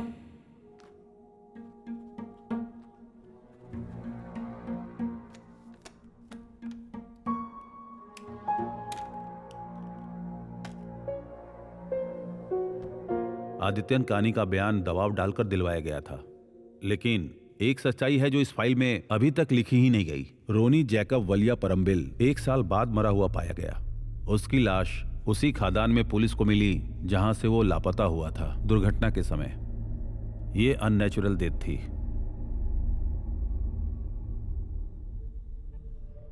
वो कहाँ की थी, कहाँ रहती थी, मुझे नहीं पता था। मैंने यही समझा कि वो तमिलनाडु से आई कोई मजदूर थी, एक प्रवासी मजदूर की तरह। उसने एक बार अपनी बहन का जिक्र किया जो मर चुकी थी। मैं इसके अलावा उसके बारे में कुछ नहीं जानती।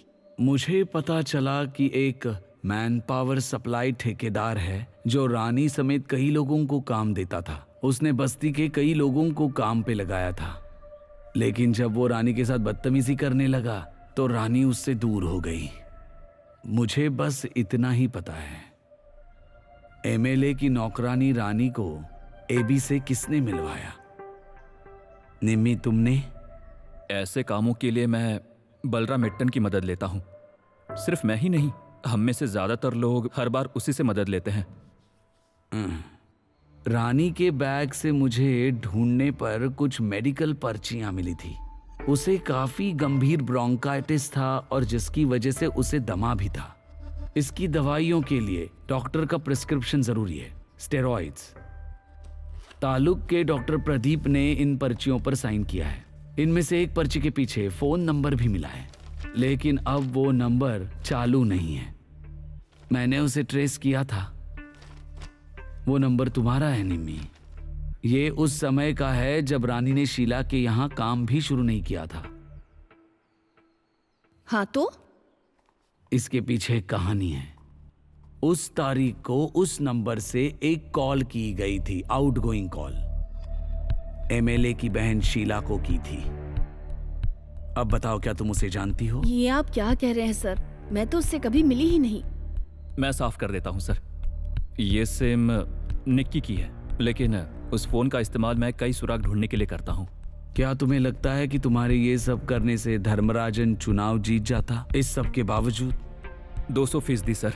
वो जीतने के लिए किसी भी हद तक जा सकता था। वो जीतने के लिए कुछ भी कर सकता था। उसने कुछ बड़ा प्लान किया था, कुछ अप्रत्याशित प्लान।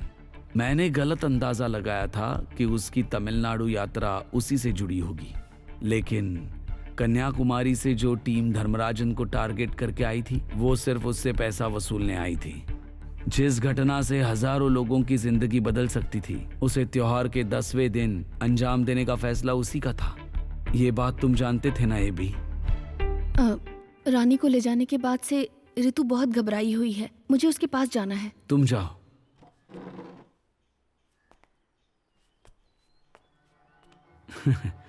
बेचारी बच्ची।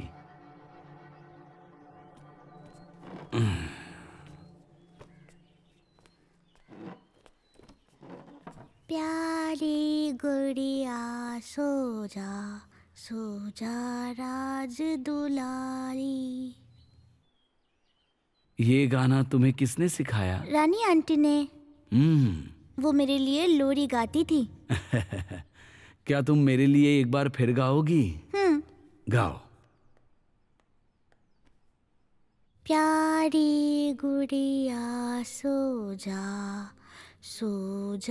राजकुमारी, तू है मेरी राज दुलारी, सो जा राजकुमारी। भासी सर, मेरे ज्ञान के अनुसार जहां तक मैं जानता हूं, मुझे ऐसा बिल्कुल भी नहीं लगता कि ये कोई पारंपरिक आदिवासी गीत है। ये तो मुझे आज के जमाने का किसी नए कलाकार का धन्यवाद गीत लगता है। मैंने इसे एक बार यूथ फेस्टिवल में सुना था। मुझे ये इसलिए पसंद आया क्योंकि इसमें सच्ची भावना है। उस दिन वहाँ एक शिक्षक और कुछ छात्र थे। अगर मुझे ठीक से याद है तो वे किसी आदिवासी स्कूल से थे। दुख की बात तो ये है कि वो उनका आखिरी यूथ फेस्टिवल था, है ना? क्या आपको पता है वो लोग कहाँ से आए थे, रामानुजन सर?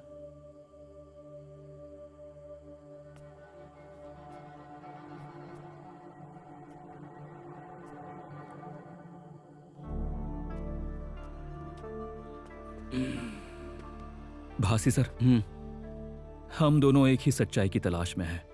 क्या आपके साथ कालीमला चल सकता हूं?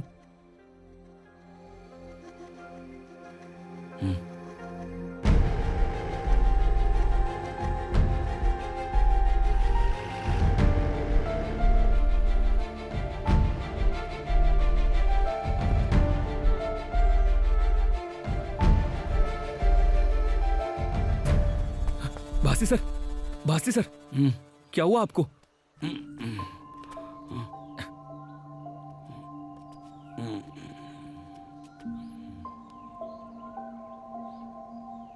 क्या हुआ? कुछ नहीं हुआ, कुछ नहीं हुआ। हॉस्पिटल चले क्या? हुआ। आराम से बैठिए, आराम से। हाँ, आराम से। ये आपकी चप्पल। ओके।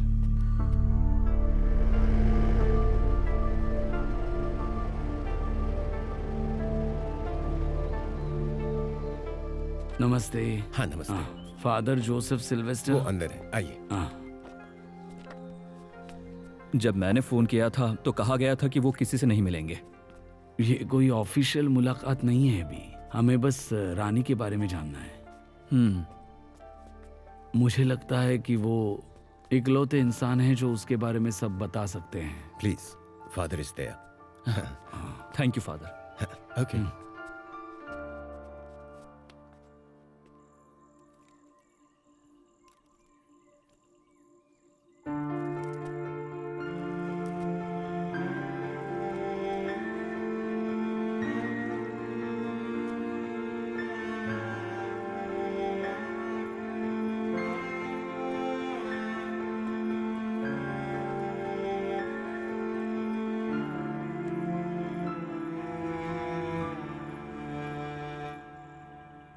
मैं इसे भूलने की कोशिश कर रहा हूँ, वो सब जो मुझे दर्द देता है।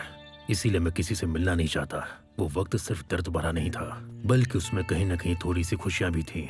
मुझे कभी नहीं लगा कि रानी के बारे में कोई पूछने के लिए आएगा, लेकिन जब मैंने तुम्हारे उस मैसेज में बच्ची को वो गाना गाते हुए सुना तो लगा काश वो जिंदा होती।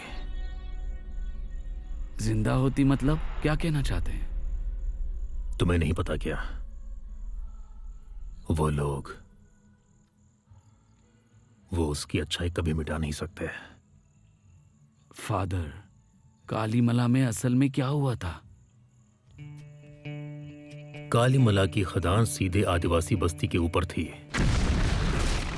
खदान चलाने का उनके पास कोई लाइसेंस नहीं था, फिर भी अधिकारियों की नाक के नीचे सब कुछ ऐसे ही चलता रहा। इससे बस्ती की पानी की सप्लाई बर्बाद हो गई। वहां के बेचारे छोटे बच्चों को पानी के लिए मजबूरी में गंदे तालाब पर निर्भर होना पड़ा। जो बच्चे वहां गए कभी लौट कर नहीं आए।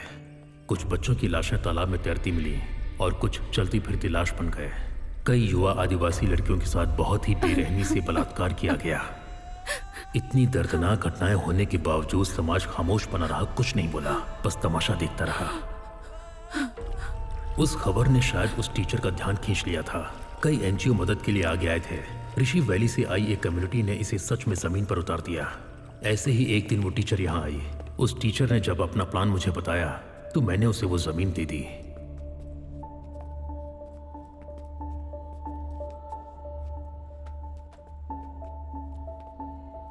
उस स्कूल का आज बस यही बचा है, एक आखिरी निशानी। ये है रानी।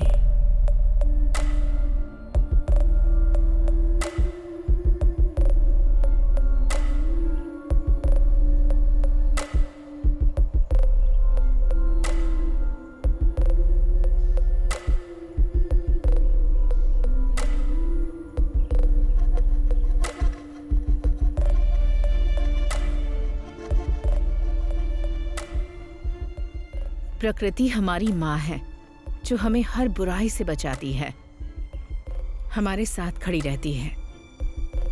प्रकृति हमारी सबसे बड़ी शिक्षक है। डरने लायक सिर्फ एक ही प्रजाति है, हम खुद, इंसान।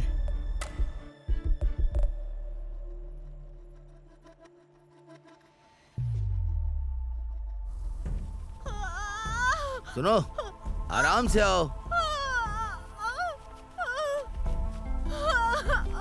घबराओ मत, कुछ नहीं होगा।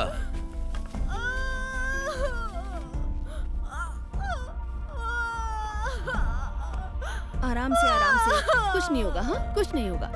रिलैक्स करो, ठीक है? जरा इधर देखो, कोई हवा करो इस पर। हम सब यहीं पर हैं, सब ठीक है। हाँ, शांत हो जाओ तुम। रिलैक्स, परेशान मत हो, सब हो जाएगा। ठीक है, आराम से। बस हो गया।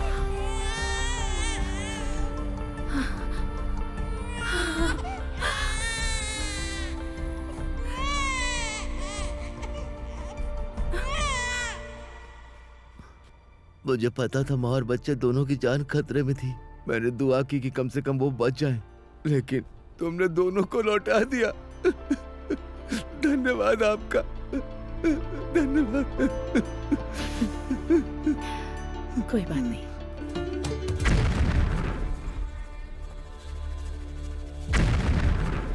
दीदी, उन्होंने फिर से ब्लास्ट करना शुरू कर दिया। अब हमें ये जगह छोड़नी होगी।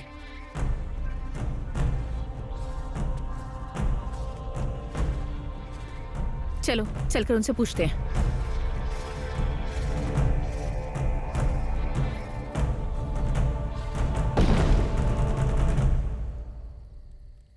सर, एक और बात बताना चाहती हूँ। हमारे राज्य में 5000 से ज्यादा खदानें हैं जो छोड़ दी गई हैं। ये भी उन्हीं में से एक थी और हमने इस पर काफ़ी काम किया है। अब ये जगह कई महिलाओं के लिए रोजगार का साधन बन गई है। हमने बहुत मेहनत की थी, फिर भी पिछले हफ्ते उन्होंने ब्लास्ट कर दिया। कहीं हम ये सब खो न दें, इसका डर है। शायद हमें इसके खिलाफ केस दायर करना चाहिए, लेकिन अगर आप कुछ कर सकें तो बहुत अच्छा होगा। हमारी मदद हो जाएगी।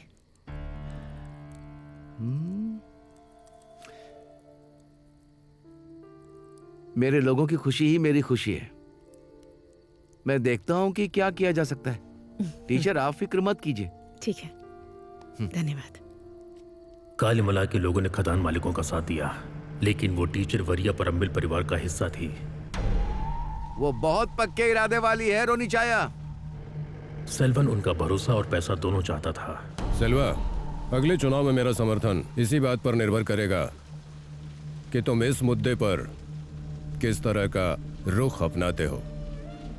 तो अब फैसला तुम्हें ही करना है। उस वक्त इलेक्शन जीतने के लिए उसके पास सिर्फ एक ही रास्ता था और वो उसी रास्ते पर चल पड़ा।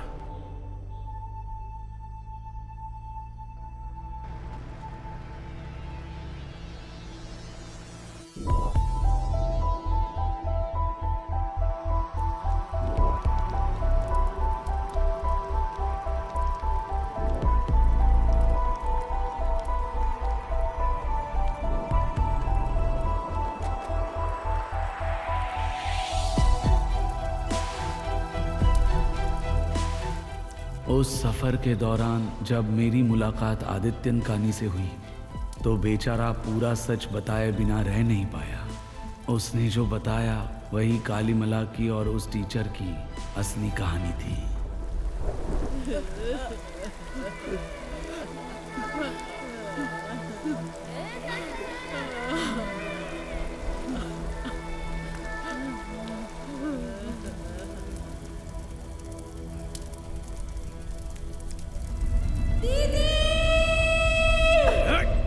छोड़ो, छोड़ो मुझे।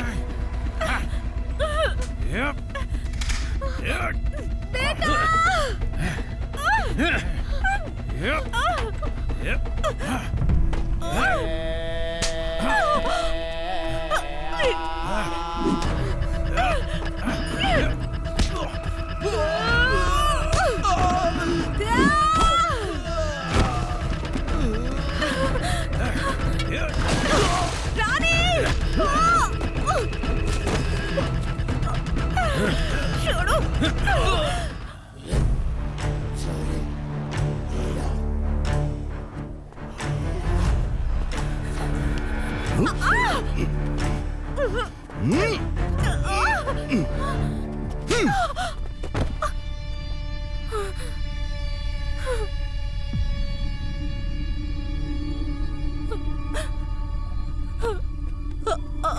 मैंने कहा था कि शिकायत दर्ज मत करवाना।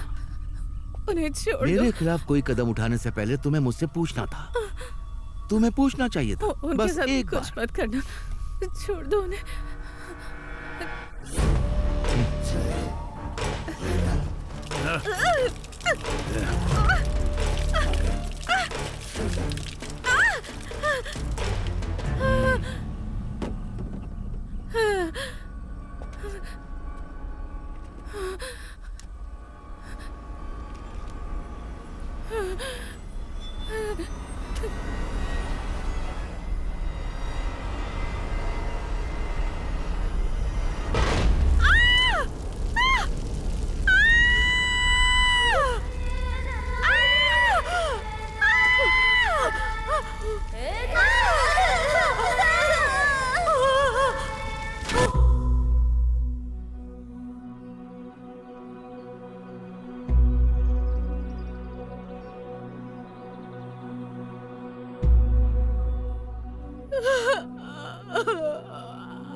क्या हो गया?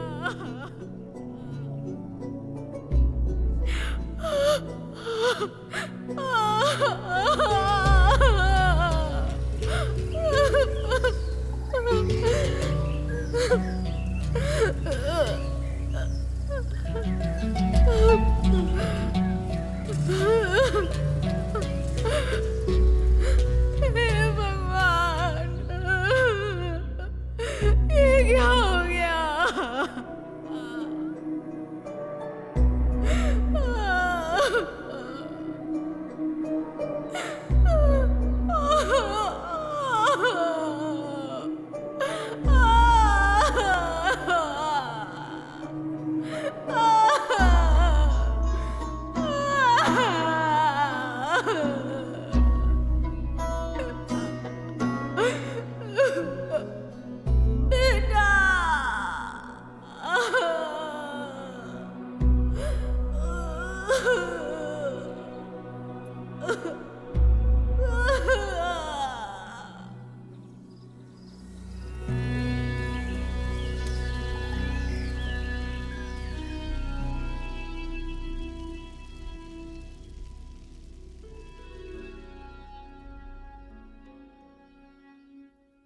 मर्डर वेपन की जांच के बाद यह बात साफ हो गई है कि उस गिरोह का हाथ इस मर्डर में था और लगता है कि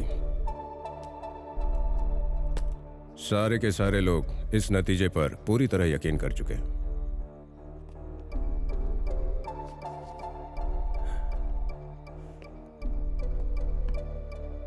अच्छा भासी भाई, आपको इसमें कोई शक है क्या? हाँ, उस लड़की की फाइल बंद करने से पहले हमें और जानकारी चाहिए। सोमन सर, आप जो ठीक समझे वही कीजिए, मुझे इसे खत्म करना है। इससे पहले इस घटना पर जो हमने कवर स्टोरी तैयार की थी वो बिल्कुल सही साबित हुई, सारे तथ्य सही निकले। अब जब असली अपराधी पकड़ में आ चुके हैं तो रानी को रिहा करने की मांग तेज हो गई है।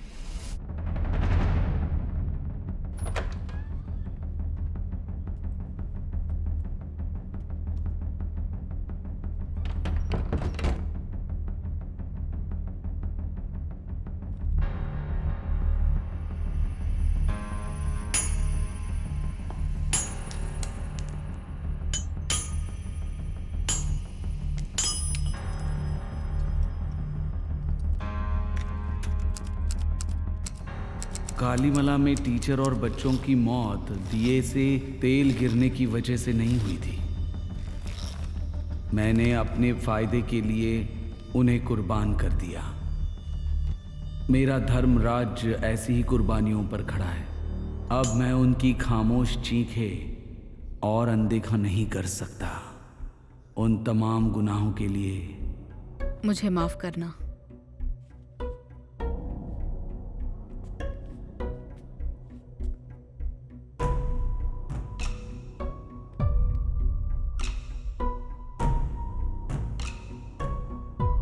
कौन हो तुम?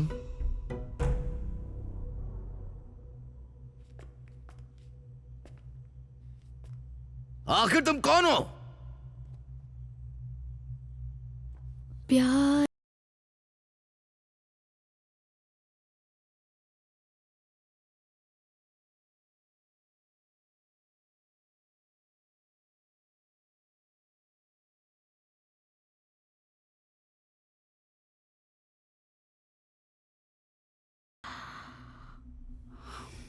मैं 14 साल की उम्र में मां बन गई थी, लेकिन मेरी बच्ची को 15 माहों ने मिलकर पाला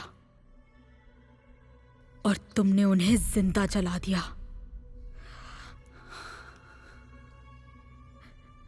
ऐसा कैसे कर सकते हो तुम? सालों तक मैंने उसे कहां कहां नहीं ढूंढा, हर तरह का काम किया। क्या तुम्हें बिल्कुल भी दया नहीं आती? क्या धरती पर कोई तुमसे प्यार नहीं करता? या उस हवा से कोई रिश्ता नहीं जिसमें तुम सांस लेते हो? ऐसा कैसे कर सकते हो तुम? सेल्वन,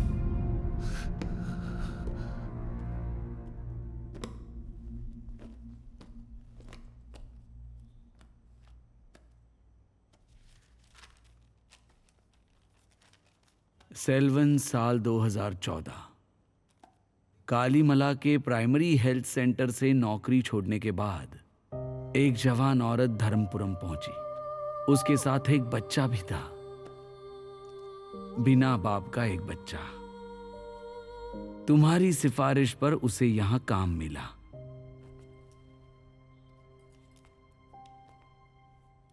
तुम कब से तालुक अस्पताल में काम कर रही हो? करीब 5 साल से। ये आप क्या कह रहे हैं? मैं तो उससे कभी मिली भी नहीं। मैंने सिर्फ थोड़ी बहुत सेवा की थी, कुछ गरीबों की, एक आदिवासी बस्ती में, वहीं कहीं कालीमला के आसपास। वो बच्चा, कालीमला और तुम, इन तीनों को जोड़ने वाली एक कहानी है।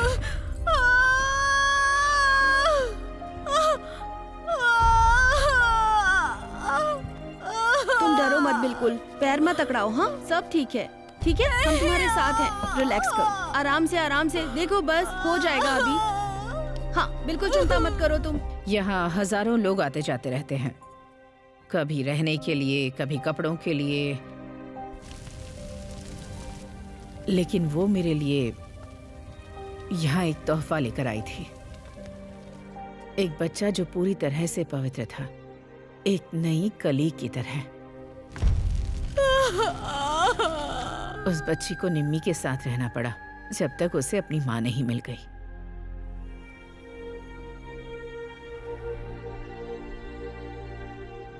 हो रहे फादर। Thank you. मैं यहाँ पर उसके लिए भी आया हूँ। भासी सर पूरी दुनिया के सामने सच लाने के लिए शीला मैम के पास ही गए होंगे। और मेरे यहाँ आने की एक खास वजह है फादर। मैंने शादी के बाद कभी निम्मी से ये नहीं पूछा कि रितु का पिता कौन है। मैं उसके पुराने जख्म की याद दिलाकर दुख नहीं देना चाहता था।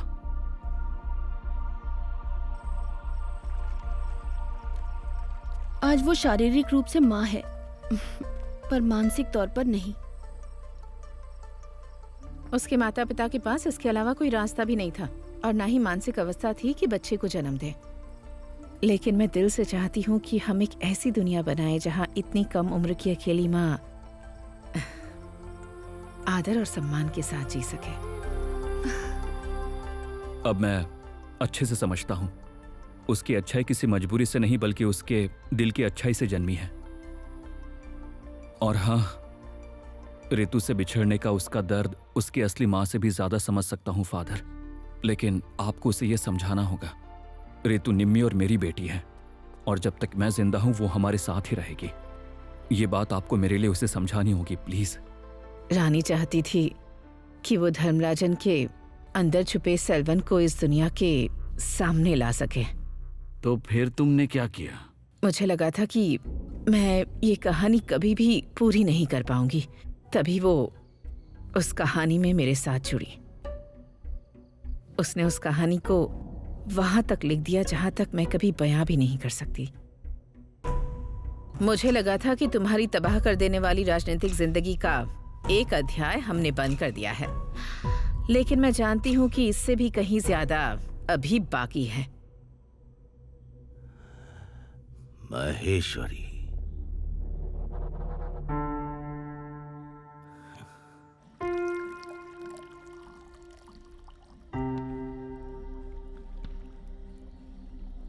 तुम्हारा प्लान क्या है?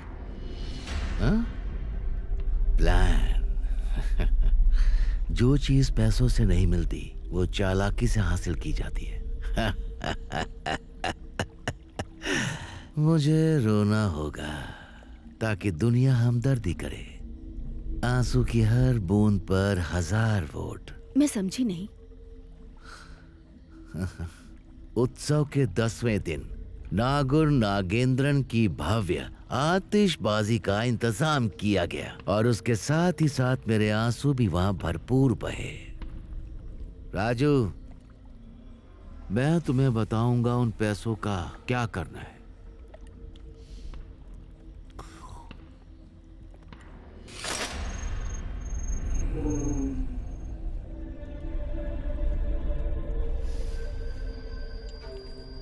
माही? हाँ, आ रही हूँ। ए भी तुम्हें क्या लगता है, क्या धर्मराजन आने वाला चुनाव जीत पाएगा? 200% सर। वो जीतने के लिए किसी भी हद तक जा सकता था। वो जीतने के लिए कुछ भी कर सकता था। ये आपके सामने हाजिर है। इसमें पूरे 35 मिलियन है।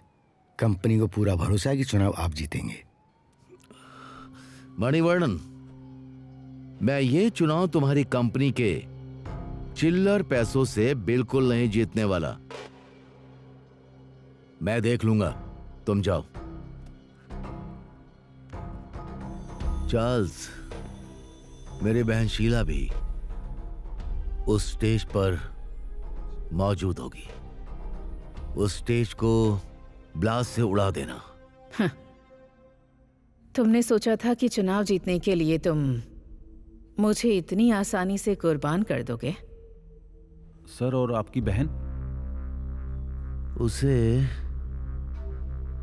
तुम एक कोलैटरल डैमेज समझो। ऑपरेशन के दौरान खून और अंगों के लिए ट्रांसप्लांट करवा देंगे। लीवर है, खून है, वो तो हमें अपने लोगों से ही चाहिए होता है ना। और ठीक उसी तरह चुनाव जीतने के लिए हमें खून बहाना होगा। और उसी रात काम के पूरा होते ही तुम्हें ये सारे पैसे मिल जाएंगे। राजू, मैं तुम्हें बताऊंगा उन पैसों का क्या करना है। वो खबर मुझे जरा भी चौंकाने वाली नहीं लगी। यहाँ तक कि उसके साथ रहने वाले लोग भी मेरे ही पक्ष में थे। अब मुझे हल्का महसूस हो रहा है। मैं डर में नहीं जी रही। उस दिन गैंग लीडर चार्ल्स को एमएलए के पर्सनल फोन से जो मैसेजेस मिले वो साफ दिखाते हैं कि वो मैसेजेस किसी ऐसे इंसान ने भेजे थे जो मैसेज में शॉर्ट फॉर्म इस्तेमाल करने का आदी हो। क्या वो तुम नहीं थी? चार्ल्स और उसके लोग इस बात से अनजान थे कि हथियार सूटकेस के अंदर छुपाया गया था। ये आइडिया किसका था? तुम्हारा ही था ना? इस टॉवर के नीचे से एक फोन कॉल ने तमिलनाडु पुलिस को सूचना दी कि भारी भरकम रकम से भरी एक गाड़ी बॉर्डर पार कर रही है।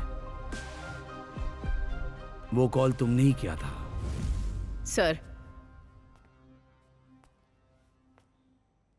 वो एक बड़े हादसे को रोकने की कोशिश कर रही थी। क्या ऐसा करना इतना बड़ा अपराध है? और मर्डर वेपन छुपाने का क्या अब तुम उसका भी बचाव करने वाली हो?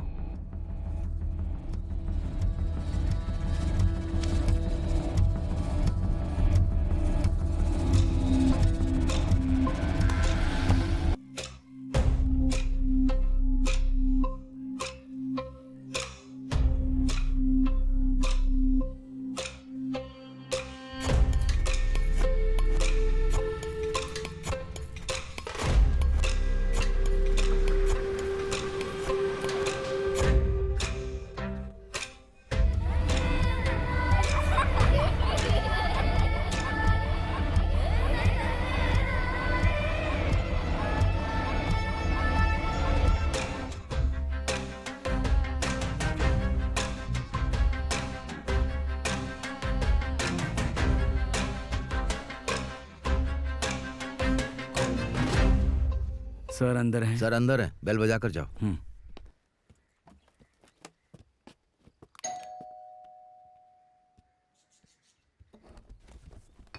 हाँ, अरे बासी, आ जाओ। माफ करना, शिफ्टिंग की वजह से सब बिखरा हुआ है, पर शिफ्टिंग होनी भी जरूरी थी ना। ट्रांसफरेबल जॉब है तो क्या कर सकते हैं। बैठो।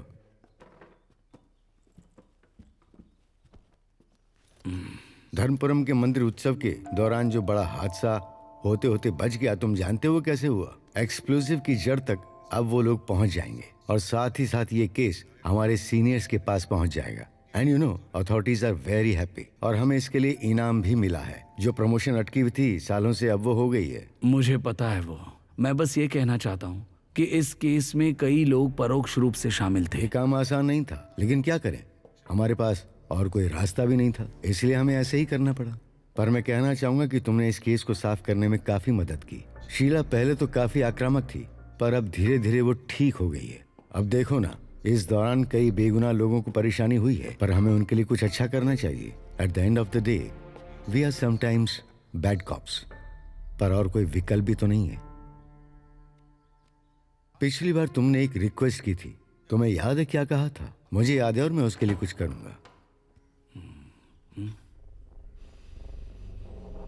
ये अनाथ है। जब शीला मैडम ने उसकी सिफारिश की तो मैं मना नहीं कर सका। इससे उसकी भी मदद हो जाएगी और हमारा भी फायदा हो जाएगा।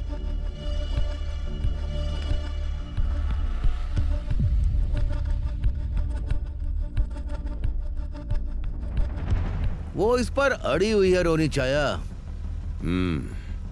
ठीक है, तो हम रोक देंगे। मेरे परिवार के पास और भी 8 खदानें हैं। और आप क्या कहेंगे सर? रोनी, मैं बस इतना ही कहना चाहूंगा, अगर हमने एक खदान बंद कर दी तो वो सोचेंगे कि बाकी 8 भी बंद करवा सकते हैं। वो लोग कोर्ट तक नहीं पहुंचने चाहिए। सेल्वा, आने वाले चुनाव के लिए जो पैसे मैंने तुम्हें देने का वादा किया था और साथ ही मेरी कम्युनिटी के वोट्स, सब कुछ तुम्हारे फैसले पर निर्भर करता है। तुम तय कर सकते हो कि तुम्हें क्या करना है। वो सब कुछ तो मैं संभाल लूंगा, लेकिन जब तक मैं ना कहूं पुलिस वहां पहुंचनी नहीं चाहिए। रोनी जैकब वलिया परम्बिल 1 साल बाद मरा हुआ पाया गया। उसकी लाश उसी खादान में पुलिस को मिली जहां से वो लापता हुआ था दुर्घटना के समय। ये अननेचुरल डेथ थी।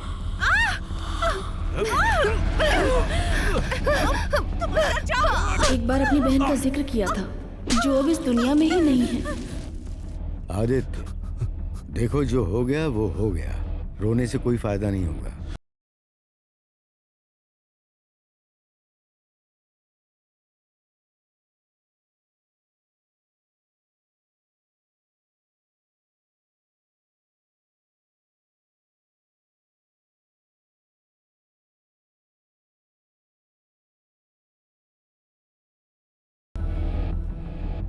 उनके खून में एक अज्ञात विदेशी पदार्थ पाया गया जिसकी पहचान नहीं हो पाई है। इसकी पहचान करने के लिए हमने दिल्ली एम्स की फॉरेंसिक लैब में इसके सैंपल्स भेज दिए हैं। 2 हफ्ते में रिपोर्ट आ जाएगी।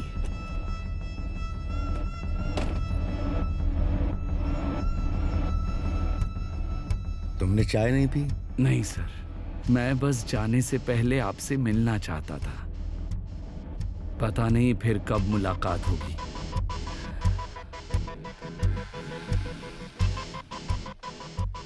रानी क्या चाहती थी? रानी क्या चाहती थी? यही है रानी। रानी की असली चाहत यही थी। जब तक बच्ची माँ से नहीं मिलती तब तक उसे निम्मी के साथ ही रहना था। दरअसल रानी चाहती थी कि धर्मराजन के अंदर छिपे सेल्वन को वो किसी भी तरह बाहर ले आए।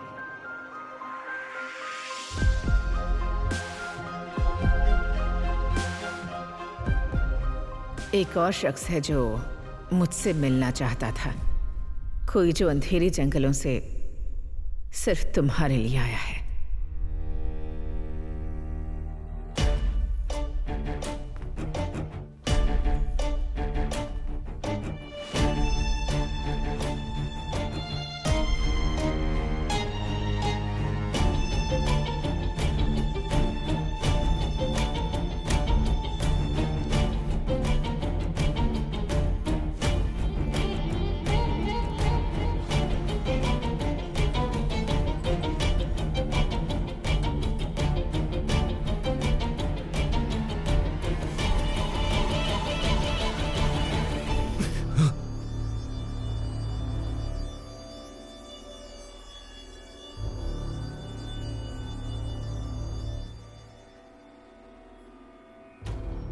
हर बार जब मैं तुमसे मिलने निकलती थी, लेकिन इस बार मैं सब पार करके आई हूँ ताकि उस त्रासदी को रोक सकूं जो तुमने आने वाले कल के लिए रची है।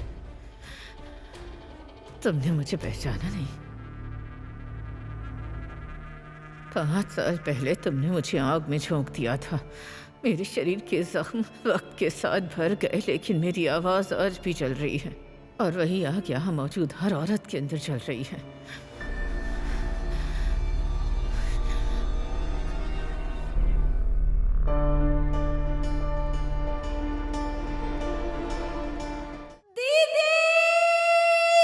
आराम से। हाँ हाँ, बस बस बस, हो गया हो गया।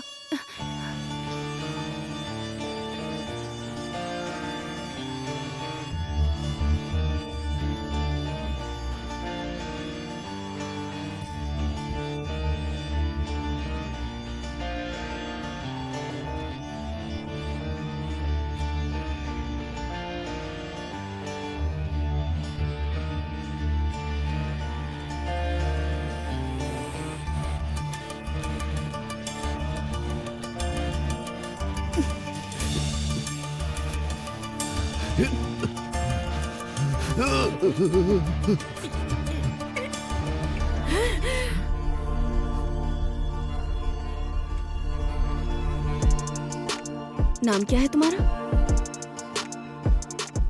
मैं तुम्हारे पीछे नहीं आया हूं। मुझे तुम्हें रोकना नहीं है।